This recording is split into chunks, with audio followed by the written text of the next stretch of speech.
And we're live. What's up, everybody?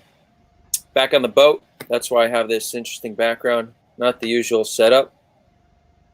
Oh, we got 20 questions today, but it's different than all our other 20 questions. It's going to be with an Israeli and a Lebanese, our first ever of this kind. Israel and Lebanon are neighboring countries. We're at war.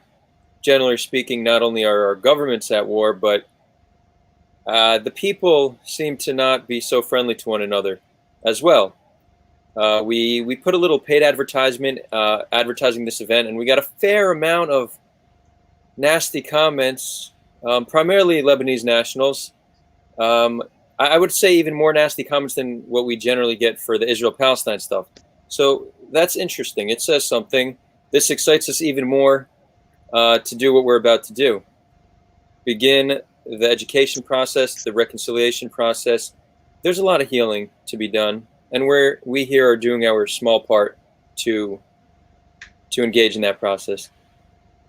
Before we get started, a quick shout out to our visionary Patreon members. We have Trivium Energy Pty Ltd, we have SOG Cannabis, we have Max Marine, we have Geffen Posner, we have Adam Albilia, and we actually have a champion member, our first ever, Rajia. Huge shout out to Rajia. She's now donating $50 a month to Sulha, and it's really our donors or supporters who help us make this content possible. If you want to become a patron or support us in any other way, you could find information on that in the description. If you're new here, please subscribe if you like what you see. If you don't have to. That's fine.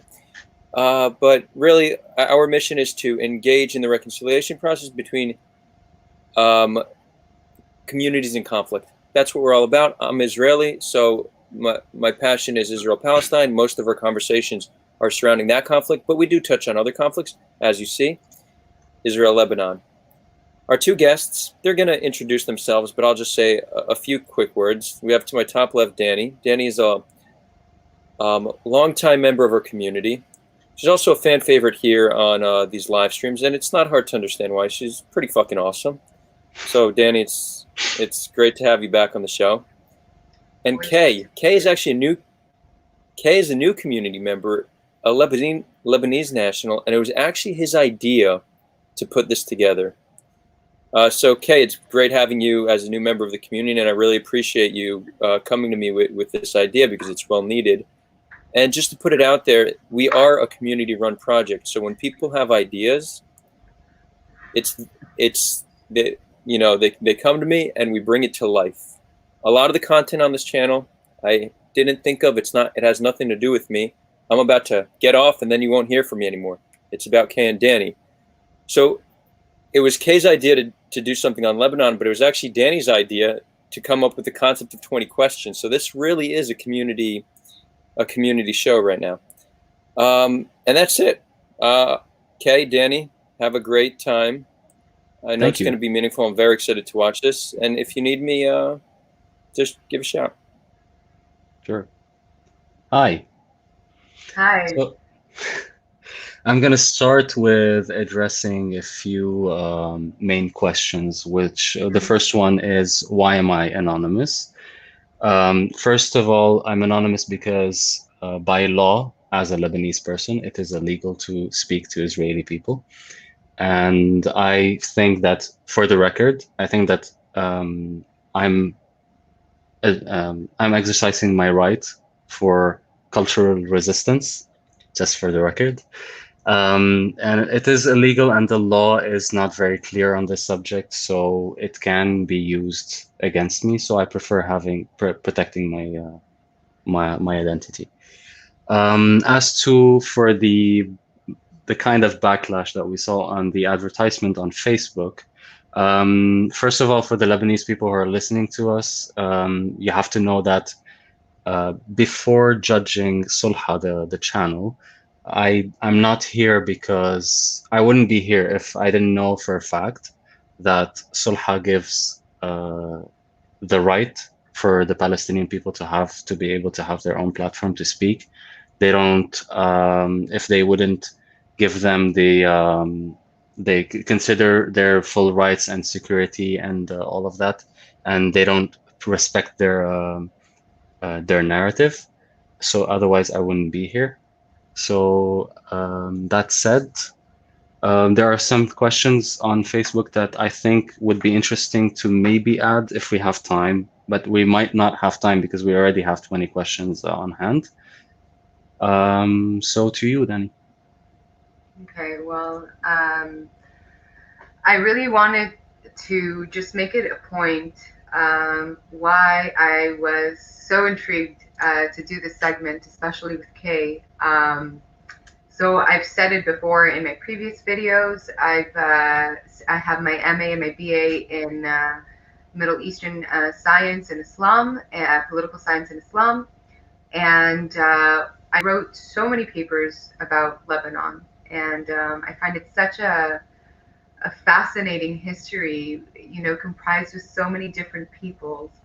Um, but I never really got a chance to speak to a Lebanese. I did have a friend in the States who was Lebanese, but she was very Americanized, so she didn't really, and I wasn't very interested, to be honest. I was a kid. So when Adar told me that there is someone from Lebanon who's willing to speak to me, I was just like, I have to do this. I've never really spoken to anyone from Lebanon, and I didn't know until you told me right before we went live that it's illegal to speak to an Israeli. So the fact that this is happening, I really appreciate it, and I think that I really hope that from the viewers here, you'll learn a thing or two about Israelis and about Lebanese. The whole point of this segment is to kind of understand where these people, like where we come from, what are our beliefs, kind of demystifying things, and yeah, I just hope people appreciate this opportunity just like I appreciate it. So the floor is yours, Kay. You're free to ask me your first question. Yeah. Okay. So the first question is, how widespread is racism towards Arabs in the Israeli society? Okay, so you like hit it with the most difficult question, and not the most difficult question, but like went straight forward, head on. I think racism. First of all, let's define racism. Okay, so racism is a prejudice or discrimination or antagonism directed against a person or people on the basis of their membership in particular racial or ethnic group. And what is important to talk about racism is that it is specified to a marginalized, oppressed group that are a minority. So when we talk about the Arab nation as a whole, by definition, you cannot talk about racism. You can talk about prejudice because, if anything, we're the minority. We, as in Israelis or the Jews, are the minority in the region. But we can definitely talk about prejudice and discrimination or antagonism. So, sorry, my husband just said bye. He left. So when we're talking about racism, it's important to talk about the fact that it can only be applicable in this context to the Israeli, Arab, or Palestinian population. And when we're talking about the Arab nation as a whole, we're talking about prejudice or discrimination or antagonism, things like that. So when you're talking about prejudice, I don't know if it's funny or if it's sad, but I choose to laugh at it, is that Israelis are not just prejudiced or have any sentiment of antagonism that is exclusive to the Arab nations. We have stereotypes amongst ourselves, right? Being a people who lived in the diaspora for 2,000 years, we've accustomed to the cultures and the of. Sorry, I'm getting so nervous. No matter how many times I'll be on, I'm always going to. So yeah, you have Jews that within themselves, Ashkenazis against Mizrahis Yeah. against Ashkenazi, secular to the Haredim to the secular. So you have all that going on already within Israeli society. So that's something important to note. It's not exclusive to the Arab nations. However, the sentiment and the antagonism to Arab nation is very common and widespread. I'm not going to sugarcoat it. I think that for the most, it stems from fear. It's like, you hate me, so I hate you, or you just won't accept a Jewish nation and civilization within the Middle East. Mhm. And so long as you seek to destroy me, I will always not like you and I'll have something bad to say about you. It also, especially when it comes from the Mizrahi community, it stems from the bitter history of having being exiled from the place that we lived for the past thousands of years, while in exile. So in Iraq, you have the Farhud, and you still have Jews today who are alive, who lived through what was going on in the Middle East after the establishment of an Israeli state. And that is something that they cannot forgive, because for however long they were part of that community. They had no other community. They were, of course, a Jewish community within a larger community, but it was their home. Mhm. And so, yes, it's widespread, but if you ask an Israeli, just randomly, do you hate Arabs? Most Israelis will say, off the front, we don't hate them, we hate their leadership. So there's no conclusive answer. Yes, Israel in general is a society that has a lot of discrimination towards so many different people, including the people within itself. Yes, there is a lot of antagonism towards the Arab nations because of our history and our conflict. But I just don't think that it concludes with hate, if that's. Yeah. Just to bounce off some of the comments on this section, it's Yeah. very interesting that you said you talked about the ruling class or the leadership of the Arab world. Is that I think that in most of the situations we focus on the actions of a few, while the majority does not align with these few. So, for example, for the person who talked about the right that marched through the streets of Jerusalem chanting death to the Arabs, these are most probably a minority somewhere, as also opposed to the other side where you'd have people just cussing at Jewish people as a majority or wanting to throw the Israeli people in the sea on the other side, which is the kind of the same hate speech that is on both sides, but the general majority of the populations don't think this way. Most of the people just go on with their daily lives and are born in these areas of the world and wouldn't hold a grudge by just being born. Yeah. So I think that we both can agree that is not necessarily the case on the ground.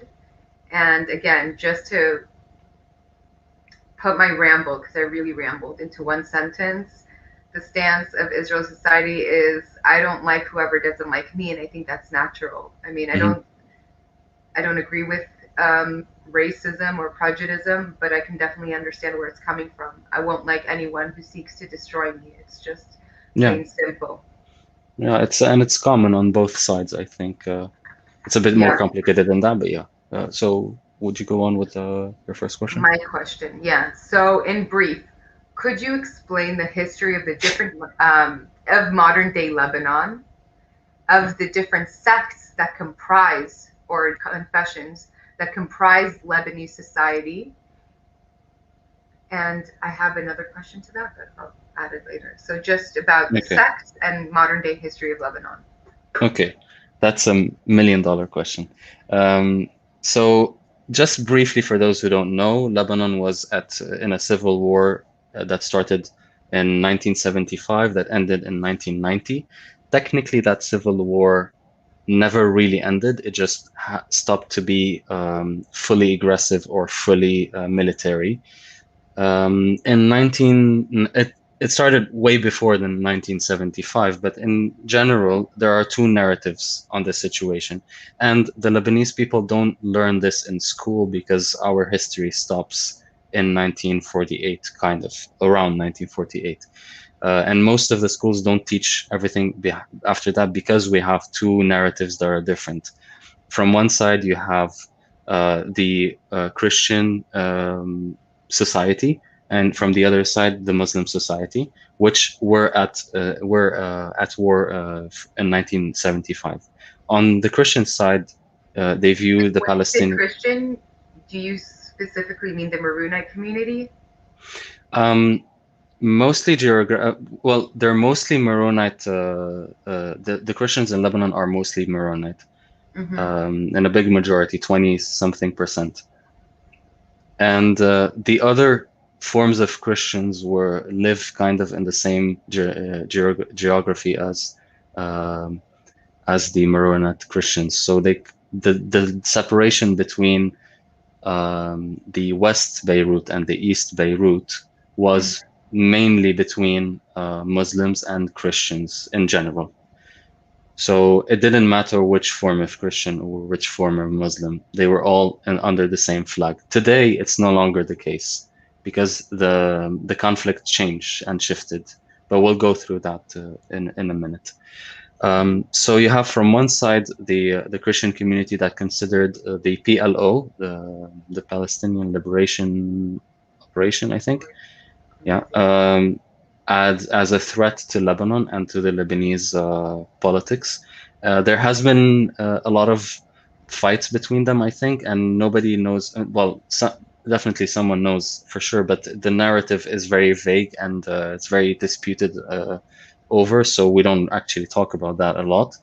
So you had the PLO from one side, the Syrian Liberation, I think, or the Syrians from one side, and you had the Christians and the South Lebanese army, which then became the South Lebanese army after the army split up. And some of the Christian communities were allied with Israel. And the fight happened in 1975 and until 1980, which it shifted a bit. And in 1990, it went to a halt. But the fight was still there. The Taif agreement, right? With the Taif agreement, exactly. Yeah. Now, Israel occupied the south of Lebanon, targeting the PLO. And the actions of Israel and Lebanon were not only didn't actually just target the PLO.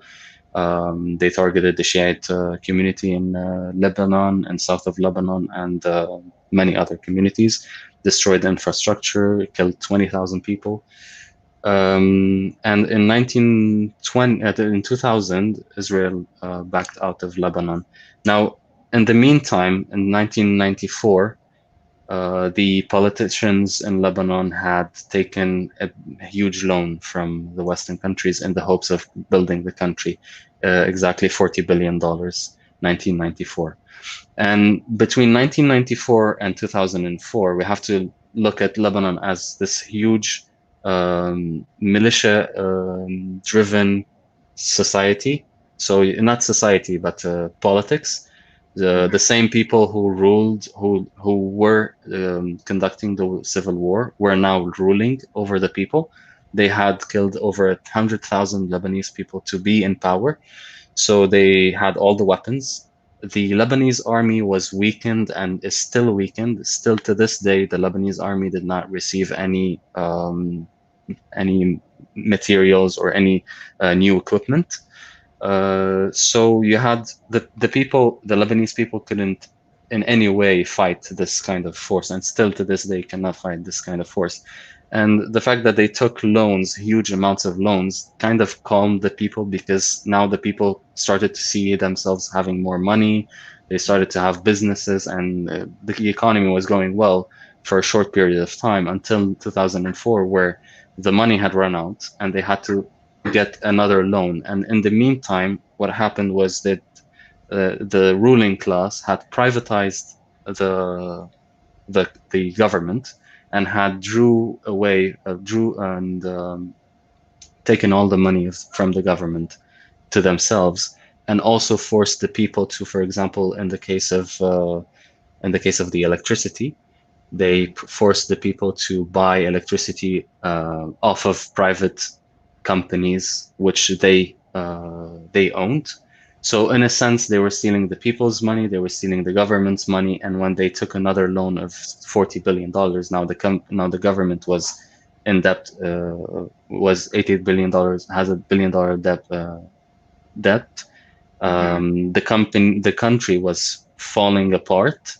They were still stealing the money until recently, where it was completely obvious that the money no longer existed. The Lebanese people no longer had opportunities to have jobs. The restaurants were closing down. In the meantime, well, we officially, this is not the official story, but we know that from one side you have at least Syria that killed the Prime Minister Rafi al-Hariri. This is not 100% because you have two narratives. Since There's you brought up Syria, and this really has to do with the history of modern day Lebanon, is the fact that there has been so much foreign intervention in Lebanon, each true. opting for different confessions. So let's take it back a bit, Yeah. because we ran through a lot of history and a lot of time. Yeah. And I really want our viewers to really understand what comprises of Lebanon. So Lebanon is comprised of 18 sects, or 17, 18. 18. And the most 18. And the most prominent are the Maronites, the Sunnis, the Shiis, and the Druzi. Yes. Correct? Mostly the Maronites, Sunnis, and Shias. They're to 25%, almost 25% each. And the Okay, Shiites are divided into two sections. The Sunnis are one section, one big section, kind of. The Maronites are kind of divided into two sections. And Hezbollah is one half of the Shiites. Hezbollah allies can form almost 50% of the political ground, while the Druze are kind of like 5-6%. These percentages are not really accurate because if you today in the political structure of Lebanon is based on these percentages that were made in the 1990s, and if today you prove that the Shiites are more than the Sunnis, then this changes the whole political ground. So this creates mayhem in the country. So these numbers are kind of encrypted. So nobody has actually the actual numbers of who's more than who. Yeah, that's one. And the battle between, like the same battle, the political battle shifted from Muslims against Christians to one part Sunni and one part Maronite against one part Maronite and two parts Shiites. And the Druze were kind of shifting alliances depending on their own intentions and their needs at the time. And this is when the Sunni representatives were being killed. Now, the question and the nature of who killed them is nobody has consensus over this subject because one part says it's Syria and Hezbollah, and the other part says it's Israel or foreign intervention. So nobody is going to be able to blame anyone on this, and I don't think it's that important for this conversation. And so today, what represents the different sects in Lebanon are paramilitary groups or militia groups. Yes. Now, militia groups is definitely the case because you have the people that don't have weapons, and that was clear when the revolution started, is that you had about 3 million people in a population of 5 million who went to the streets asking for their own basic rights, which includes electricity and water. And they were met with guns and militias and who stopped them, and even the army and the police. So basically, everyone who has weapons against all the people. That's the definition of the separation of the social class today. And these militias have weakened also the army because the army is represented by the president. So another one of the 5 rulers, if you want. And Hezbollah is the strongest militia in Lebanon. That's interesting. So basically, the political vacuum within Lebanon that was caused from so many different foreign interventions allowed these militias to come to fruition because the government wasn't able to, so they represented their respective confessional. Yes. Well, each one of them kind of each one of them had their own agenda or their own foreign agenda, their own foreign um, alliances, and each one of them embedded themselves in the system in a way that removing them would cause an imbalance. So it's the survival of the fittest, and some of them were removed from power. For example, let's say the Sunnis today realistically don't have representation. Their representation is just a front to keep the Sunnis at bay, but in the reality, their representation is not as much as it should be. It's not the representation of 1/3 of the population, kind of almost one fifth of the population. It's not as predominant as this one, and um, yeah, as you said, like Would you like to ask me your question now, Kay? sure, Thank you sure, for your sure. We response. can move on. Yeah, we can move on. Yeah. Does the Israeli people feel the need for peace, or the status quo doesn't affect their daily lives? And I'm talking about general peace with the Arab world. Coming from Lebanon, it's kind of interesting to see how not just how much the status quo inside of Israel-Palestine is affecting the daily lives, but also viewing, for example, countries like let's not say Iran because Iran is not an Arab country, but let's say Lebanese Hezbollah threatening Israel's existence, and these this form of threatening, does it affect the Israeli people? Do the Israeli people want peace, or is the status quo good enough? So basically, you can divide it into 4 different groups. You can divide it into the group of people who believe that there is a necessity for peace. You can divide it into those who just want peace. You can divide it to those who the status quo is enough for them because they don't really know what's going on. And you can divide it into the last group, people who don't want peace. So for those who believe that there is a necessity for peace, I feel like the government and its actions, Israel's government and its action, has shown through its actions that there is a necessity for peace between Israel and the Arab nations. If you think that Israelis are interested in being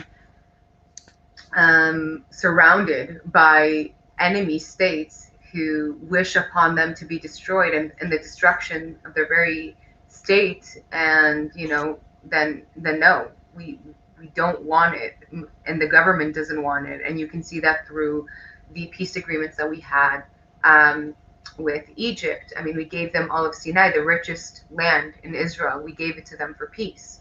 In Jordan, we also opted for peace. With the Gulf states, now we're opting for peace. And I know you wanted to ask me a question on that, so I won't get into it too much right now. Mm-hmm.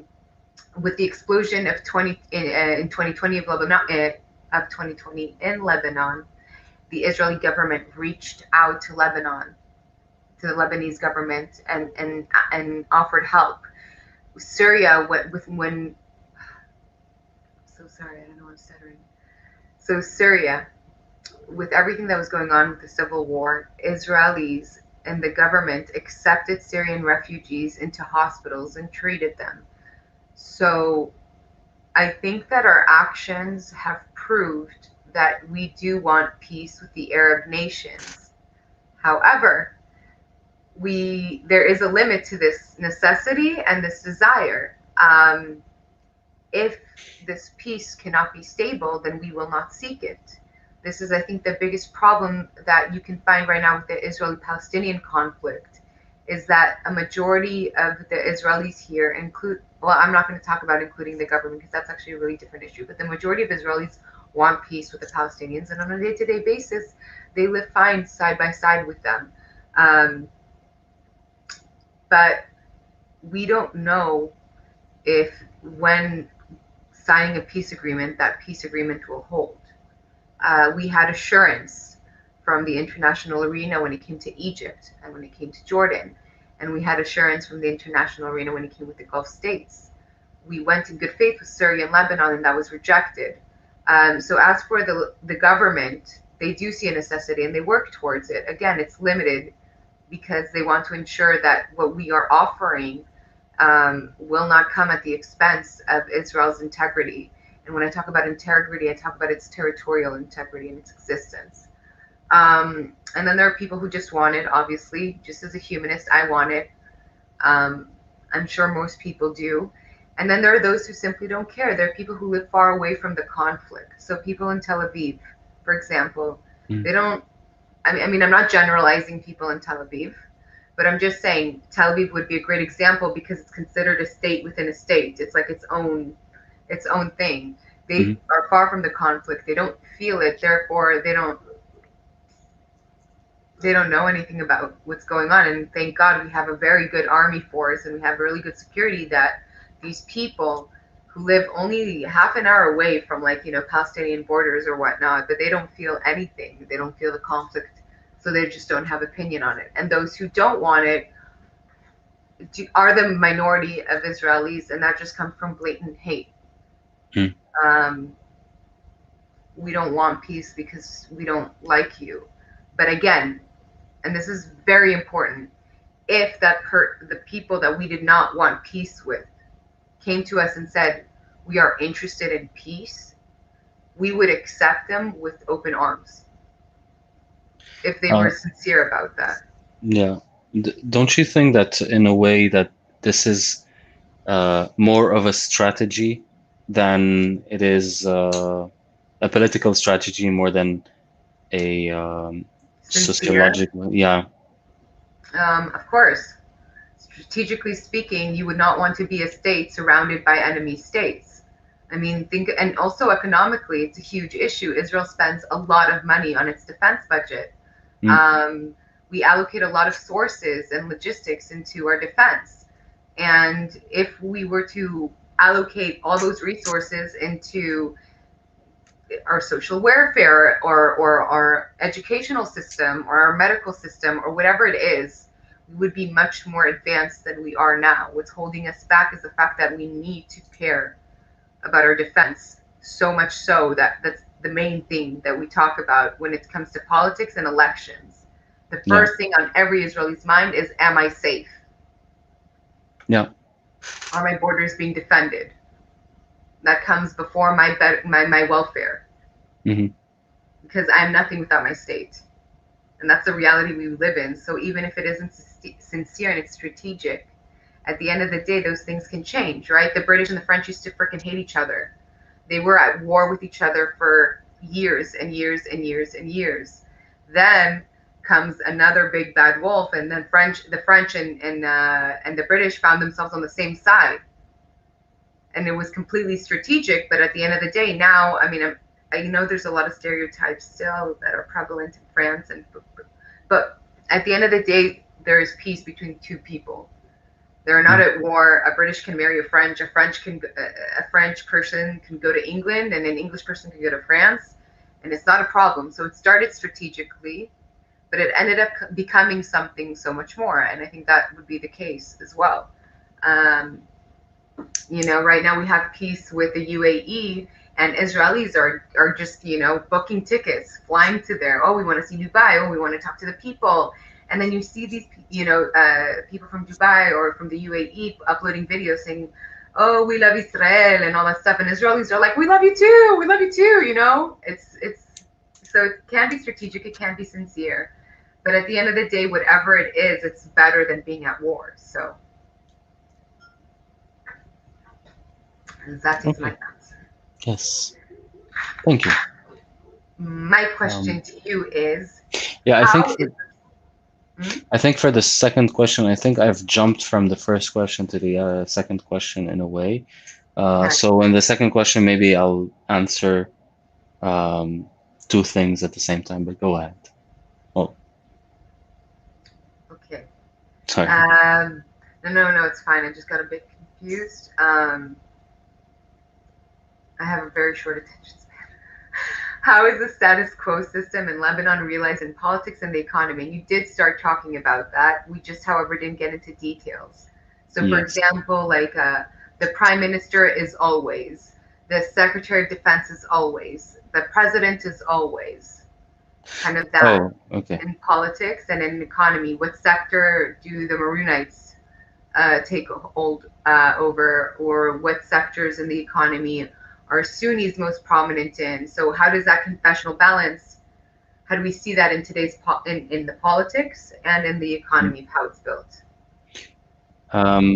Yeah, so I think it doesn't, in reality, it's more vague than that.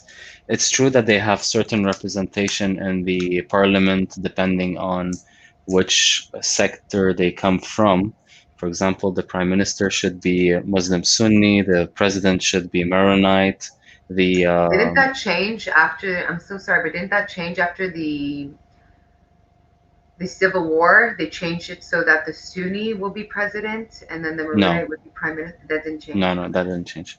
And the head of parliament is Shiite.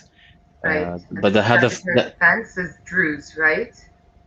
I'm not sure. I'm not sure. The thing is, I don't think it's really important who's who, because at the end of the day, what matters is the ground. Today, Mhm. for example, Hezbollah is the biggest military force in Lebanon. Even though, like, yes, the parliament is divided this way, but in reality, the situation is that we have one side that has won over the other, and that's it. So it doesn't matter who's who at this point. You have, for example, the head of parliament. He has been, Nabih Berri has been in the head of parliament for 40 years now. He can pass whichever law he wants, so the parliament doesn't really matter that much. He can sign off any law whenever he feels. So so in a sense, this is not this system doesn't really represent the reality of the politics or the economy. Certainly not. The economy today, nobody honestly nobody knows what's going on in the economy today. The economy is going haywire to Mhm. the point where we are asking ourselves who has the money, because the ruling class, the banks and the ruling class stole the money from the people. So if you had money in the bank, it's no longer there. If you had $10 million or you had $10,000, it's no longer there. Your money is no longer there. Who And has so the what do they money? live off? Yeah, who has the money? What do they live off? Oh, sorry, they live I off. had, for example, $10,000 in the bank. Yeah, you don't That have ten it thousand anymore. dollars is taken. What do I live off of? You have $300, I think, every month or every something like that. I'm not sure of the specifics because it changes every week, kind of. And I Mm-hmm. haven't been in Lebanon for about 2 years.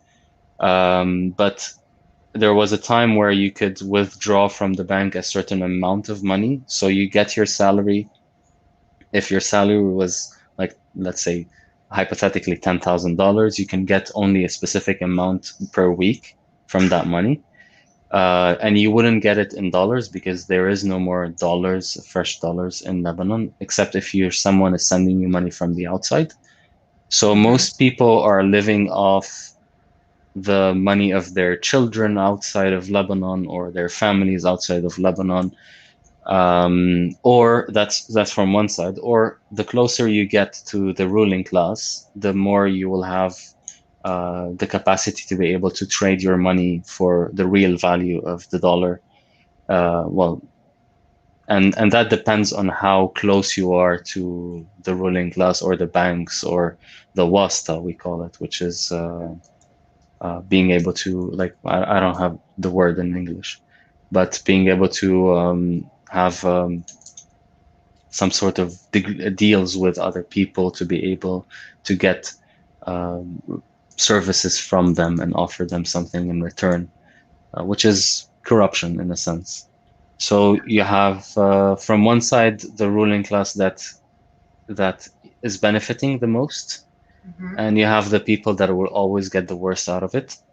The ruling class can send their money abroad. They can buy whatever they want. They can even trade their money for the real value, and they can then sell it to the people at the exaggerated value of the internal and inside of Lebanon. Yeah. And that's for the economical. side. I'm not really an expert on this subject, and I haven't been there for 2 years almost. So my answer is not the best on this subject. But I think that I skipped one side from the history of modern day Lebanon, which was the Hezbollah side of. Do you want to talk about my next question? Oh yeah, Question it number could go. 4. I'm gonna ask you a question about Hezbollah, so you can put Okay, it in yeah, there, and then that way we just won't get sure. lost.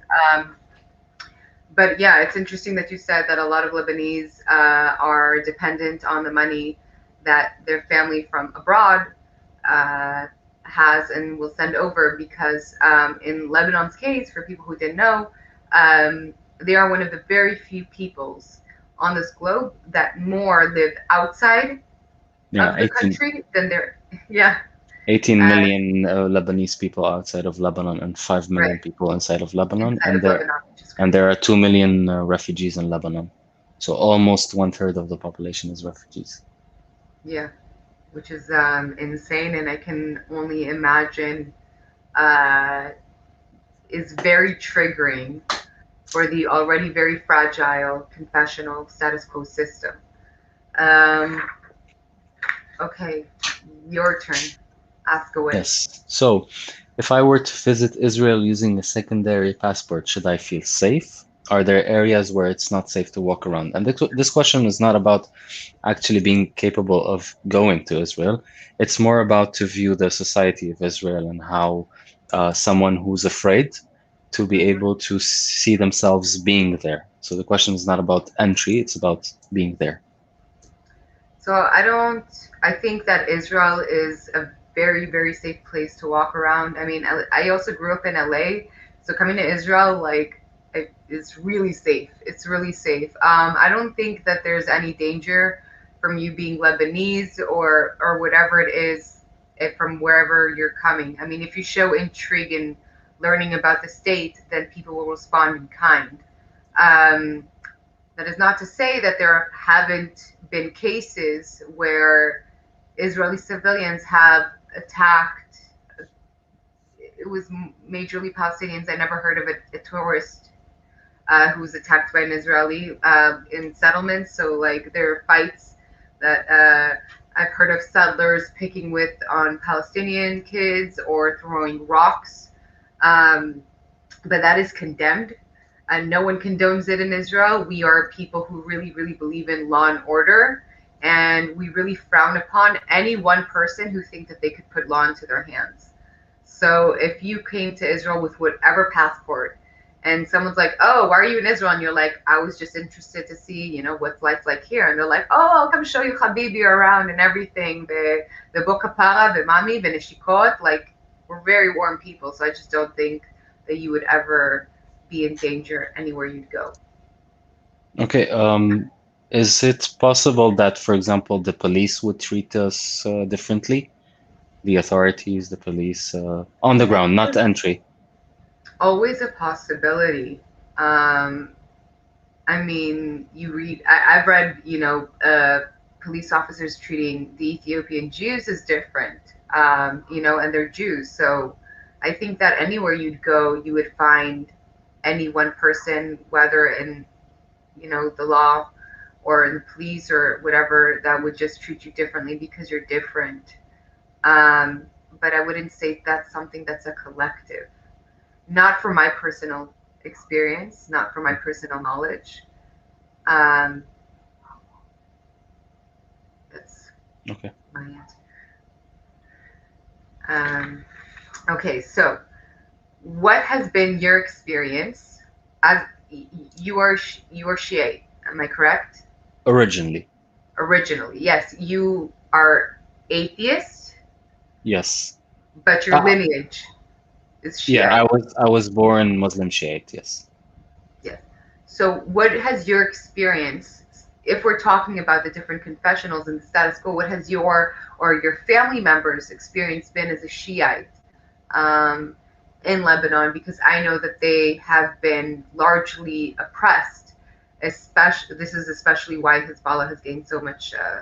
We'll talk about that later, and Yeah. Amal as well. But What has your experience been like? Okay.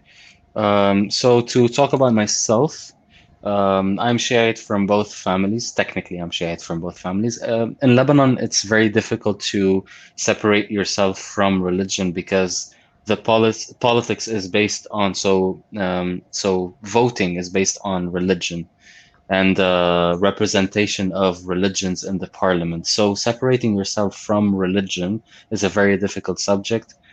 It's technically, I think it's possible, but there's just a few people, if not only like a handful of people who's done that, and it takes a lot of effort to do it. So most people just don't do it. Now, that said, I'm technically Shiite from both sides of the family. One side of the family, my mother's grandmother, is from the lineage of what the Shias call Siyed, so the lineage of the Prophet Muhammad.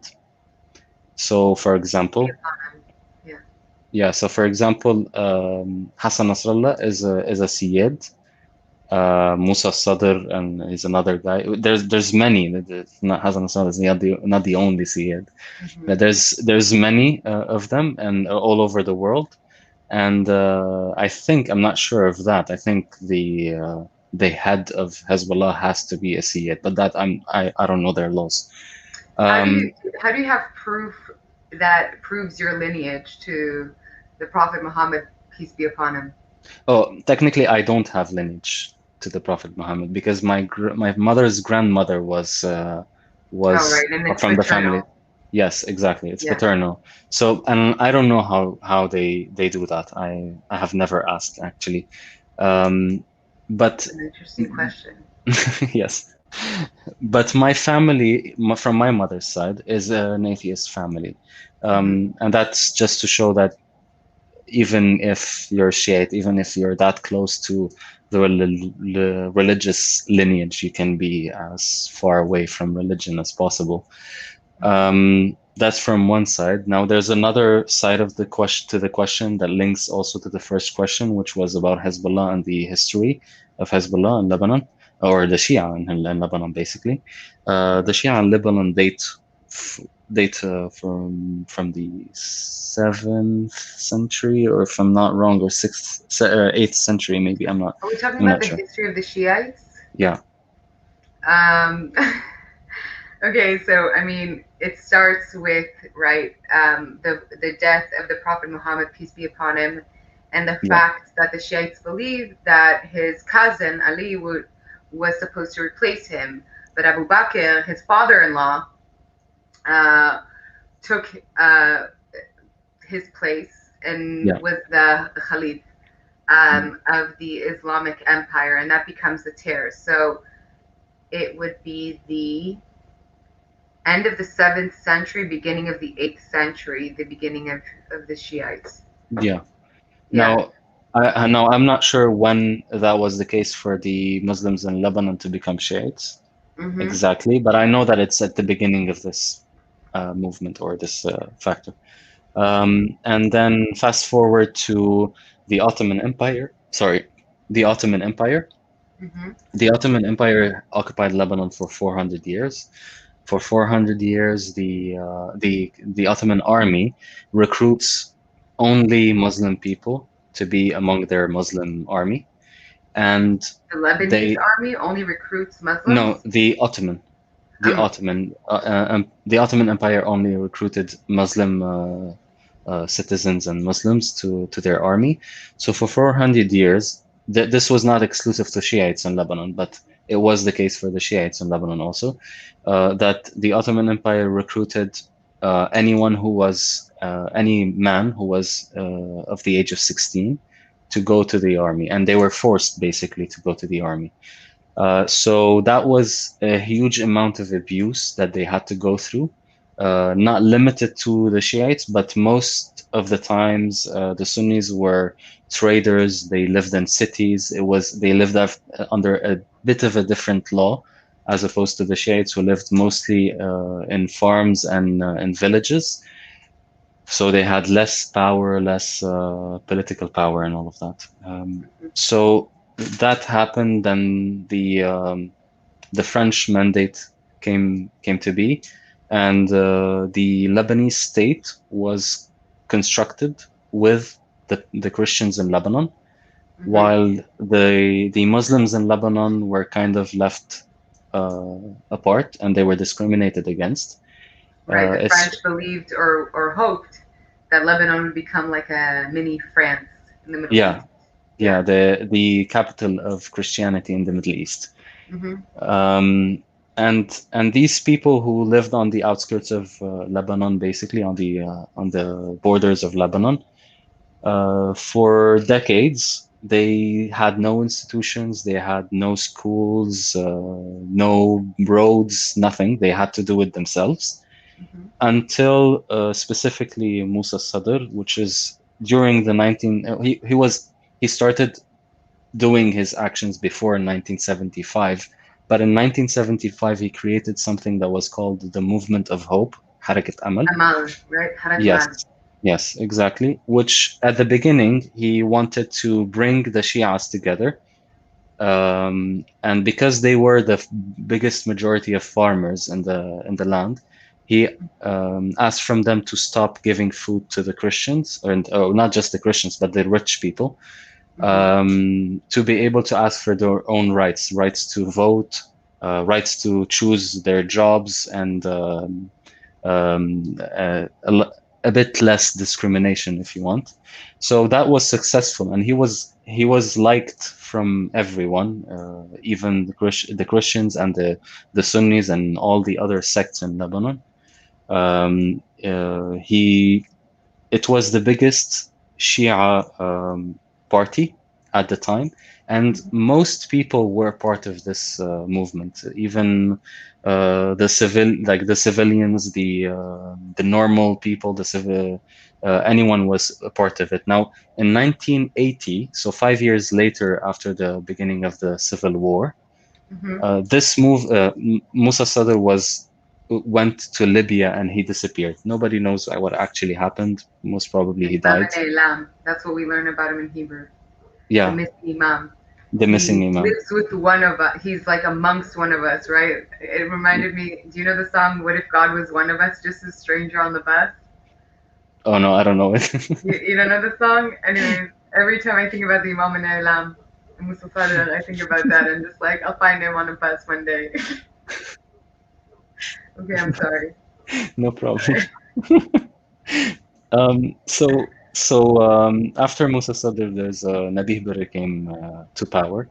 He Mm-hmm. saw the amount of power this could have held, this movement, because it brought together all the Shias, which is like 27% of the population at the time. At the time, I'm not sure if it was at the time, but there was one family, one tribal family that formed like 500,000 people in Lebanon, which is huge compared to the Wow, 500,000 people. yeah, almost. And they split up. Now they're split up into all the tribal families Mm-hmm. in East Lebanon, if you want.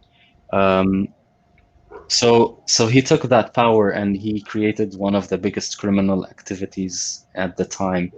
So a lot of people that were in the Harakat Amal, they fell out because their views didn't align with Nabih Berri's views. Nabih Berri from 1990 until now, he's been the head of the parliament. And some of these people who fell out, they started a new movement, and that was at the time where Israel occupied Lebanon, and they had a small yellow flag, and nobody cared about them. They were in the corner. Nobody cared about their actions until Iran started to back them up in Right. the under the Israeli occupation of Lebanon, and they started to grow in size and popularity, mainly at the time, mainly because, opposed to Harakat Amal, they didn't engage in criminal activities towards the Lebanese people. Their view was to liberate Lebanon. So the narrative towards the Shia and the Hezbollah in Lebanon was that Hezbollah is there to just free the people. 2000, the year 2000 happened, and the Israeli military backed out of Lebanon. So that was considered for them mission accomplished.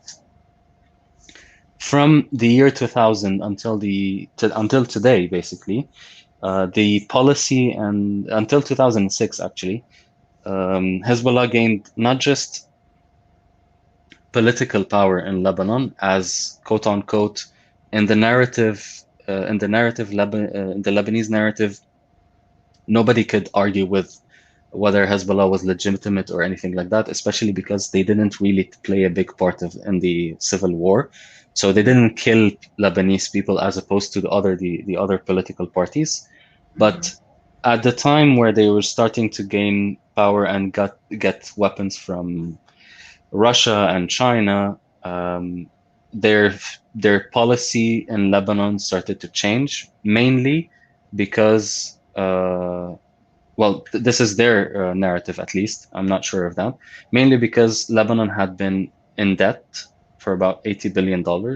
So they kind of killed those who were, quote unquote, who were doing that. But realistically, they didn't, because there are a lot of people that are still in power that they are allied with who were main and central in this whole movement of bringing money from the West. So it's a false. This is a false narrative. And until, yeah, Hezbollah is seen as a liberator was. of the was. I'm getting to that. So at that time, it was still seen as a liberator. 2006 came, and that was the first time where Hezbollah started the war. There was no reason technically for the war. Okay, I'm going to stop you right there because that's one of my questions. Yeah. And I want you to leave me questions. We're going to talk about the 2006 war. We're going to talk about the 2020 explosion. So you said that your experience as a Shiite in Lebanon wasn't really different. You didn't feel othered or differentiated because people didn't know you were Shiite. Oh yeah, sure. It doesn't like it. This is it was the case. Yeah, it didn't affect. I mean, we would joke between friends. One of us is Sunni, one of us is Shia, and we just make jokes. But that's just like having a black and white friend in the United States, and each one of them calling on their racial background, but for no reason other than that. Did it affect me? I used to go to parties, and I used to drink, and I used to hang out wherever I wanted, and that was completely normal. So you never had, like, for example, if you talk to any Jew that has been in the diaspora, each Jew has an experience that they were, either attacked or just, experienced an anti-Semitic experience.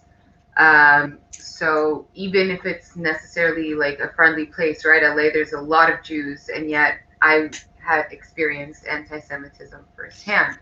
Mm-hmm. So you didn't experience ever once something anti-Shiite? I don't know. The thing is, it could have happened. Mm-hmm. It didn't happen with me. It has happened elsewhere. The thing is, the Shiites in Lebanon have a lot of power today. Like if you're talking, if they were losing, I would definitely say they would have had the worst of it. But they are the ones who won. So basically, if you want to look at discrimination, you should look at the other side of, like at the Sunnis, for example. Mm-hmm. They got the worst of it. Today they have the worst of it? Yeah, but the thing is, in Lebanon, like after the civil war, that's something to know. In the civil war, the ID card of every Lebanese person used to say which sect you're from. Right. That was removed after the civil war. So when I was born, that wasn't the case anymore. So nobody could technically know where you came from unless they asked you. And the areas were separated based on, like, every side of Lebanon kind of has a dominated majority dominated majority of a certain sect. So, and especially when the fighting happens between the sectors, it happens in very periodic times. Let's say 7 March, I think. I'm not sure which month it was, which year specifically. but that was like a form of occupation of Lebanon by the Shiites in Lebanon, and this is when they've actually eliminated the Sunni power in Lebanon. And that was like a few days. And during these few days, you sit at home, everyone was at home. And then a few days later, everything would go back to normal. You just roam around in the streets and nobody would ask you anything. Do you support Hezbollah, or do you have? In my family, there are two people who support Hezbollah. I What are personally the don't. reasoning for that? I didn't hear you. The reason, the two people in your family that supports Hezbollah. Yes, of course. Yes, Is of it course. because they had witnessed the movement liberating them from oppression? Is it because they believe that it's the lesser of all evils there? Like, what drives their support? There are many reasons for that support. Mm-hmm. You've touched on one of them, at least. They have witnessed their freedom through Hezbollah. Mm-hmm. So they have lived in areas where not just Israel was occupying them, but the Lebanese army was occupying them. This is something that I didn't really specify, is that the Lebanese army during the civil war, it had divided into two sections. There was one side of the army that occupied the south of Lebanon and discriminated against Muslims and specifically Shias. Mm-hmm. And anyone who would fight Israel would be fought by the Lebanese army and would be sent to jail. And that was for a very long time. So the discrimination was not just from the Israeli military, but also from the Lebanese government against them, and it was military also. So their view of the Lebanese government is as an enemy. They view it as an enemy because it acted as an enemy towards them. That's from one side. From another side, Hezbollah is the only form of organization within the Shia community. Now, okay, there's Harakat Amal, but Harakat Amal is just a group of criminals. Hezbollah is Right. the only organization that has certain projects, for example, that gives certain structure to the people. So asking from these people to get rid of the only form of structure they have of in their life, they will find it a bit difficult unless there's an alternative. And in today's time, there's not an alternative. That's from one side. Also from another side is that Israelis can relate with you with there's no other alternative right now with Bibi. well, So, I think yeah, I think it's also the same for the Palestinians, like with Hamas. Like, yeah. do all Palestinians think that like do they all agree on the chart of Hamas chart? I don't think so. But do they have another form of organization? Also, I don't think so. If you would I fight, mean, try to find, they have a boss, but he doesn't uh, represent anyone. So, yeah, yeah, kind of. Which is the case in also in Lebanon. Like you have politicians that don't represent the people. You have from one side a sort of people that depended not just depended on Hezbollah, but also the people in the south of Lebanon. They are themselves kind of Hezbollah. Like not everyone. You cannot generalize on the people from the south of Lebanon or the Baalabek to say that they're all Hezbollah. But for decades, and there are some people that were born not just in the community of Hezbollah, yeah, but went to schools that were funded by Hezbollah, went to summer camps that were mainly recruitment camps that right. were funded by Hezbollah. This is So very common in yeah, states that have power vacuums. So you could see, for example, in Colombia. I'm just going to bring Pablo Escobar because it's an example that everyone knows. So Pablo Escobar, albeit a criminal, while Colombia was, you know, wasn't self-sufficient in running its government, there was also problems regarding the Cold War. Was it a sellout to the American government? Blah blah blah blah. So Pablo Escobar and was a very charitable man, and you can ask people today who live in Colombia that came from these poor neighborhoods, and they will not condemn Pablo Escobar, even though there was a civil war, right? I mean, not really a civil war, but there was just a war going on within Colombia because of the drugs and narcos. So and yet they still have so much appreciation for Pablo Escobar because he really cared about the people. And you have that also about Hamas, right? You have Hamas that even though they are fighting behind, within densely populated areas and all that stuff, they do care for the people. They're the ones who are giving money and donations for the hospital and for schools, and the same thing's going on with Hezbollah. So the question also that we can ask ourselves is, okay, we see that this is a common thing, and everything that is common about this is foreign intervention in one way or another. Is there a way to break this cycle of militia groups being the charitable ones, and and taking over and regional power, or in Lebanon's case, it's not even regional, just the whole state. Do you see a chain breaking here? I don't think that it could be an event that could happen and that could change everything. This is far unlikely. But what could happen is a transition, but also you need a reason for that transition. Like today, the dialogue within the community, Hezbollah's community or whoever, is that they're waiting for the rise of Asia in a way, and they're betting on the rise of Asia to change the international law. Whether that's realistic or that's just just buying time or anything like that, but there's always going to be something that they're going to hope for to aim for their liberation, if you want. And I'm not talking about Palestine and Israel, the liberation of that, but I'm talking about their own as a people too, for their own rights, because Lebanon today is in grave economical distress. I know that the Hezbollah community at least are receiving their own fair share of aid, but I'm not sure about the rest of the country. Can they depend on something like that? That works well for Hezbollah because now the people depend more and more on them than they depend on the government. Can this transform into something else? Can Hezbollah become the government?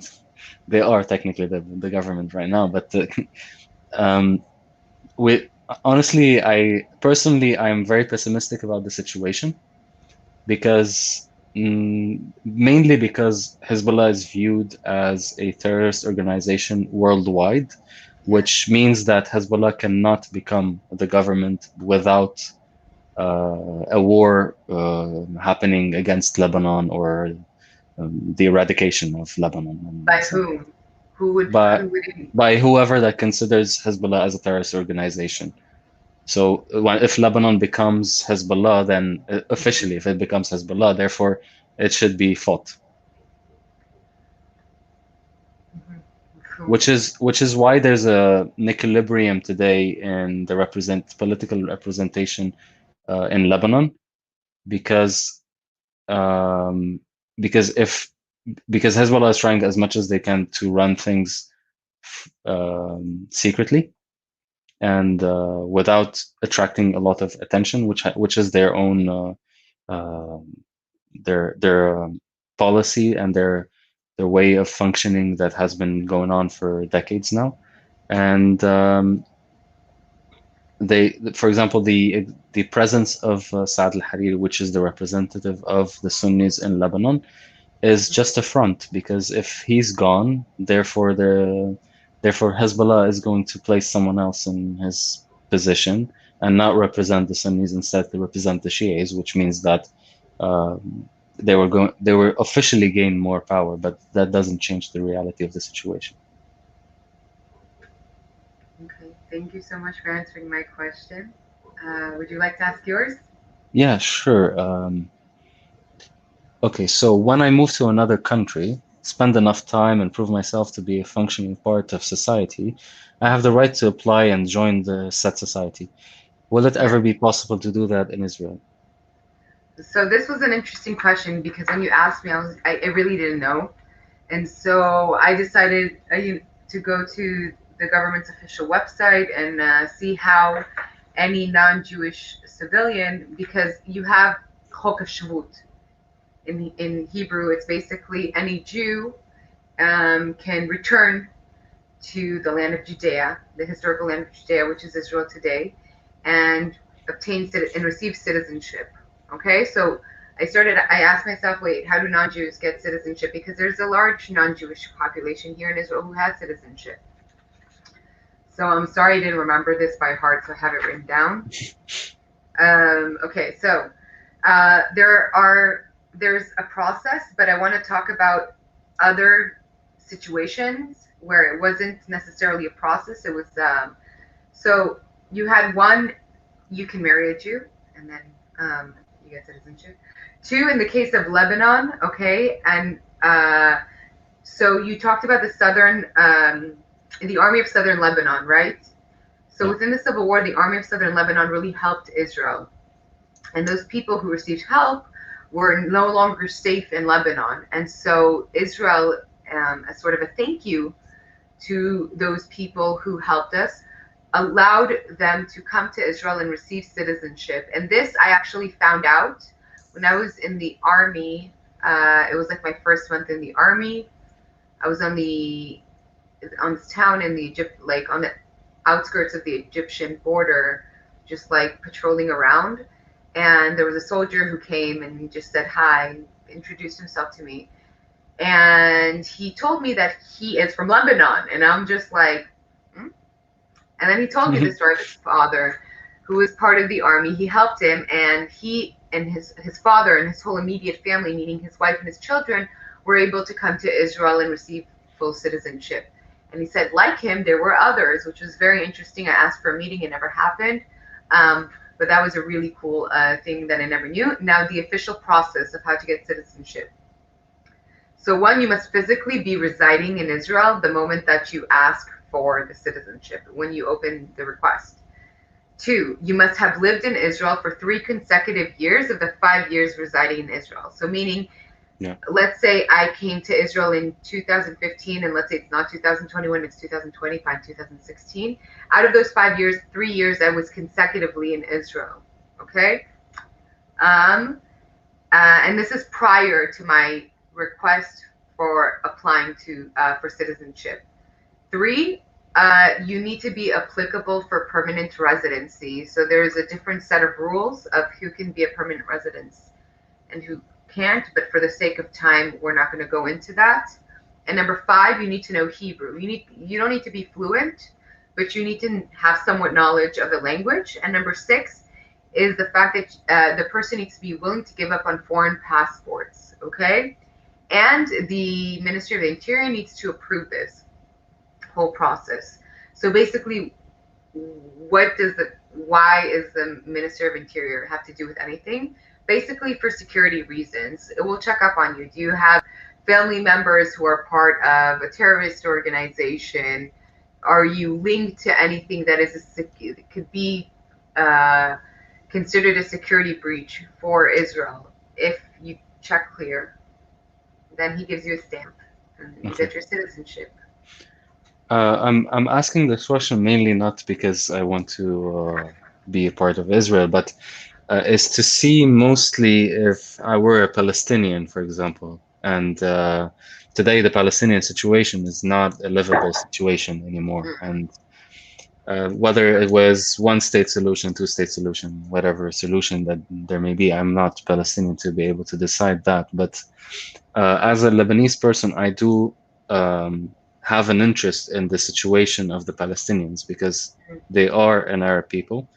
I know that my country treats the Palestinians really badly, but my country also treats my people really badly. But as a people, we do care what happens to the Palestinians. We do care whether the Palestinians are accepted or discriminated against. And that question is...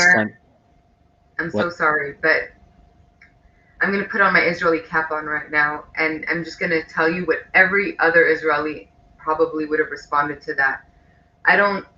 Israelis don't really believe that your care for Palestinians, as in not you as an individual, as in people from the Arab nation or the Arab governments. We don't find it genuine. We feel like, as a whole, I'm really generalizing now, and this isn't even my personal opinion, that the only reason the Arab nation cares is because they have become a burden to them.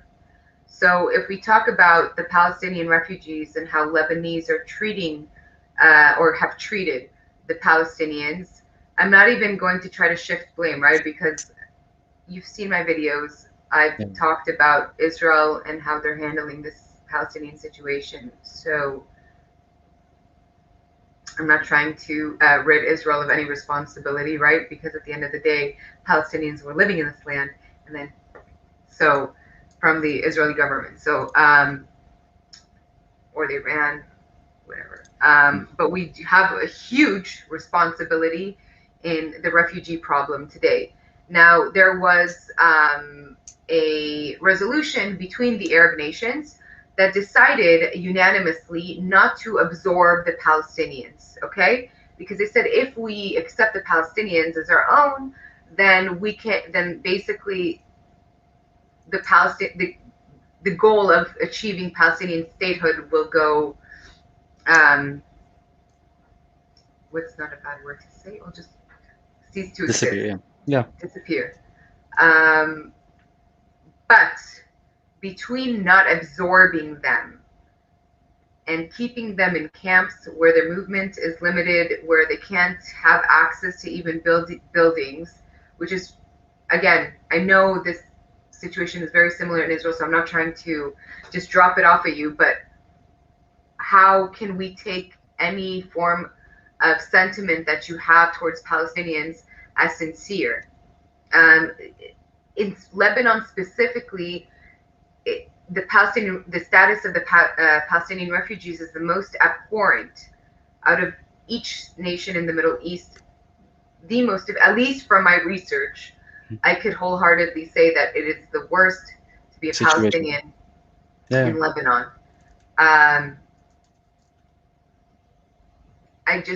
Most Israelis see it as, you don't care about Palestinians, you just don't want them to be your problem anymore, which is fine, by the way. Just, we want to hear it dugly. I don't see kinship. Yeah. It's a bit difficult to answer this question because there's a whole spectrum of people. And it's very interesting that you said that we're talking about the decisions that were made by the rulers and all of that. And in the situation in Lebanon, we're talking about not just people who have militias, who have killed more than 100,000 Lebanese people to be in power. We're talking about the Palestinian people forming a big percentage of the population in Lebanon, which means that if they join Lebanon, they become a political power and they have to join in with the rulers of Lebanon. And that's a no-no for them. It's the same fear most Israelis have about incorporating Palestinians into a one binational state. Yes. So that is something that I think most Israelis can resonate with.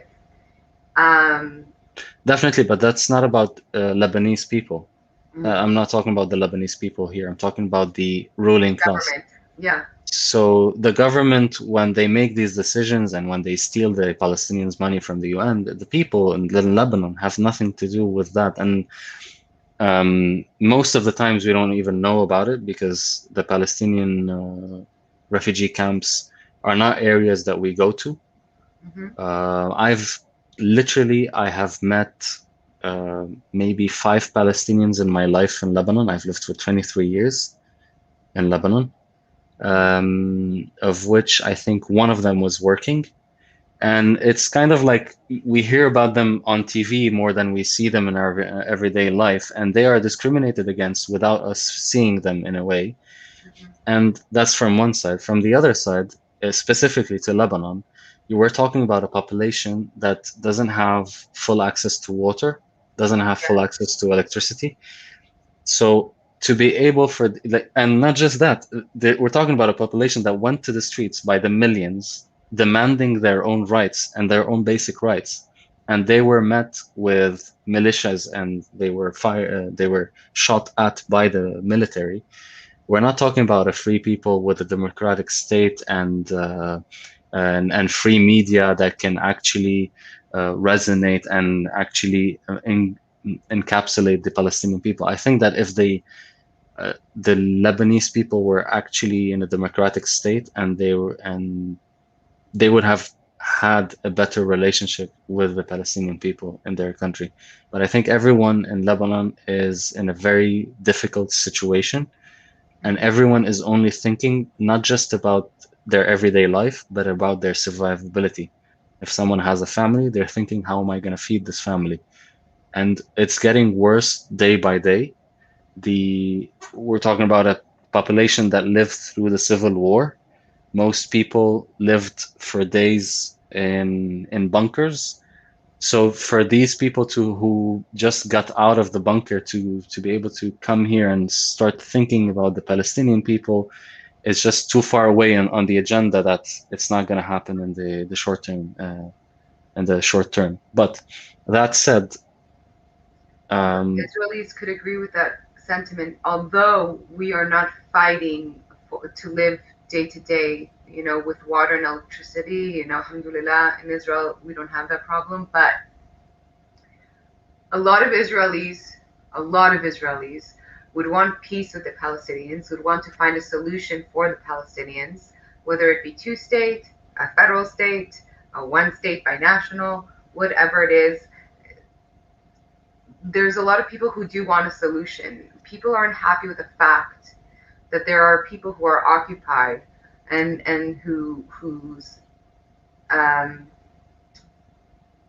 movement is restricted. People aren't happy that there are a people who are stateless, but there are so many different security concerns that Israelis or the Israeli government, the Israelis and the Israeli government are facing with on a day-to-day basis, that they're just like, we don't have right now kind of the luxury to. Albeit, I'm going to be dugri with you. The status quo right now is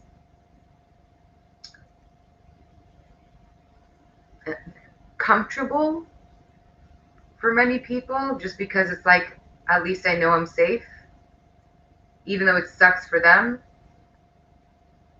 but better me than them. But exactly, and it sucks that it's like that, but that's how it is. And if you ask me as an individual, this rant basically comes to say that in the Arab world, there is a huge understanding that the leadership isn't the people and the people aren't the leadership. And you can be against the leadership, but that doesn't mean you have to be against the people. But the double standards are on Jews and Israelis. Even with this law that says you can't even talk to Israelis. If I'm an Israeli who doesn't support what's going on with the Palestinians, okay?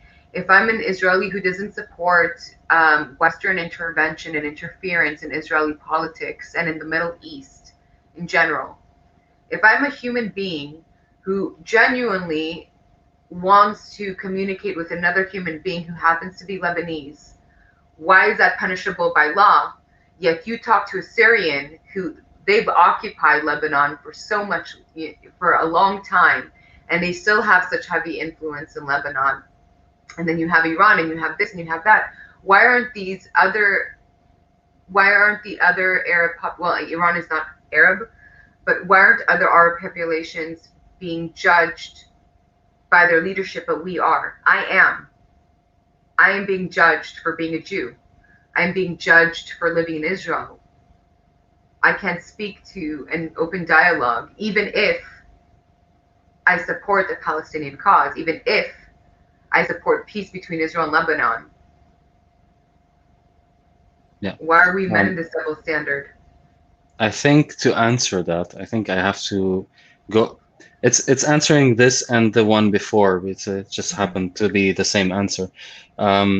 When we talk about what the Palestinians are for the Lebanese or the Arab people as quote unquote, what you said is a burden.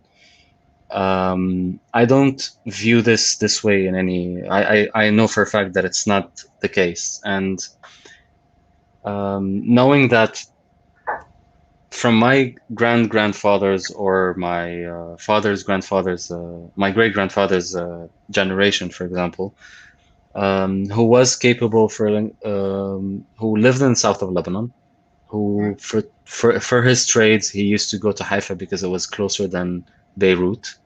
The Arab world was one world with one border, and the internal borders did not exist at the time. Even if they existed, for example, under the French mandate and the British mandate, they were not enforced. You could just walk around. You could just go anywhere. My grandmother is Libyan. My grandfather is, I think, Iraqi. I'm not sure, of origin, and yet they both lived in Lebanon. They had a family in Lebanon. And this idea of difference between the Arab people did not exist at the time. There was difference in culture. There was definitely no brought on racism like now, today. But it's like one big family, and each one of them they all speak the same language, which is the formal Arabic, but each one of them has their own dialect. Lebanon specifically was a cultural hub with Egypt also.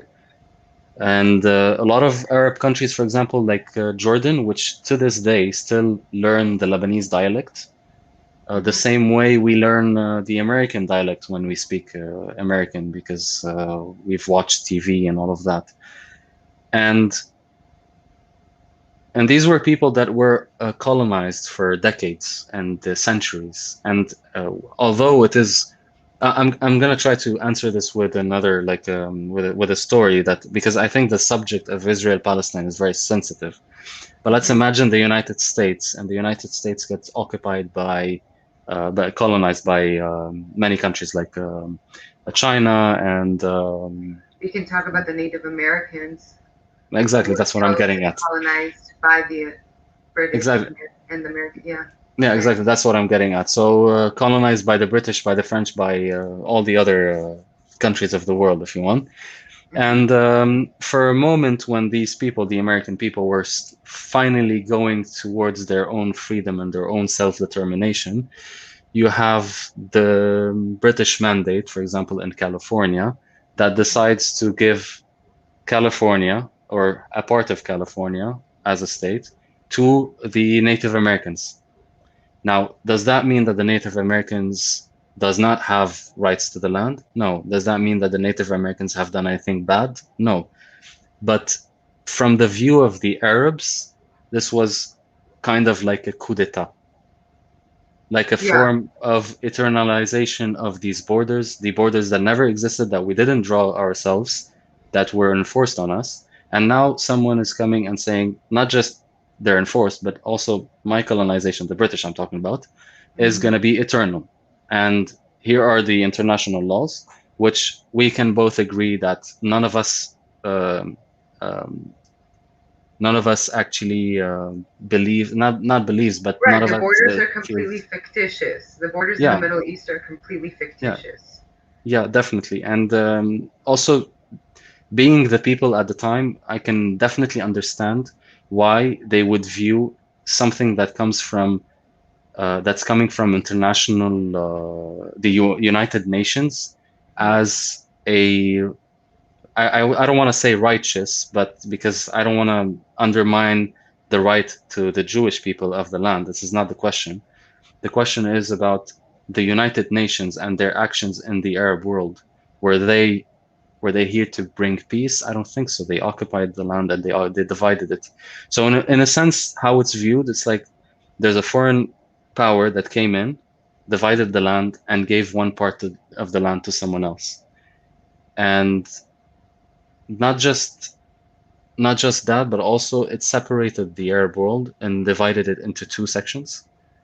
And in the case of Lebanon has been isolated from the Arab world for decades now. So I've met more Arabs, more different variations of Arabs in Europe than I have in Lebanon. Interesting. And Palestine is like one of these members of the family. So viewing Palestine as a people that are suffering, which is true, is also viewing one of the members of the family as a member that is suffering, but also viewing Israel and their actions can be projected from the Palestinians onto ourselves. So viewing how Israel behaves towards the Palestinians is the same. We would believe that this is how the Israel would treat us. And maybe there's another view on the situation, but That was one of your questions, right? I think so. Yeah. When we'll get to it, we'll jump, I think so, yeah. Um, and maybe that's not the case, or that's not your view on the situation, but from the view of the Arabs, Mhm. and especially the Lebanese people, Israel has occupied Lebanon and has treated the Lebanese people the same way they treat the Palestinians today, whether in Gaza or the West Bank or anywhere else.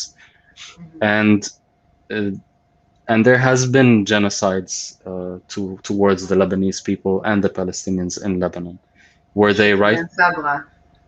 Exactly. Yeah. That's the most known Yes. of all of them, which is like also it Tragedy. reflects, yeah, it also reflects on the strategy that Israel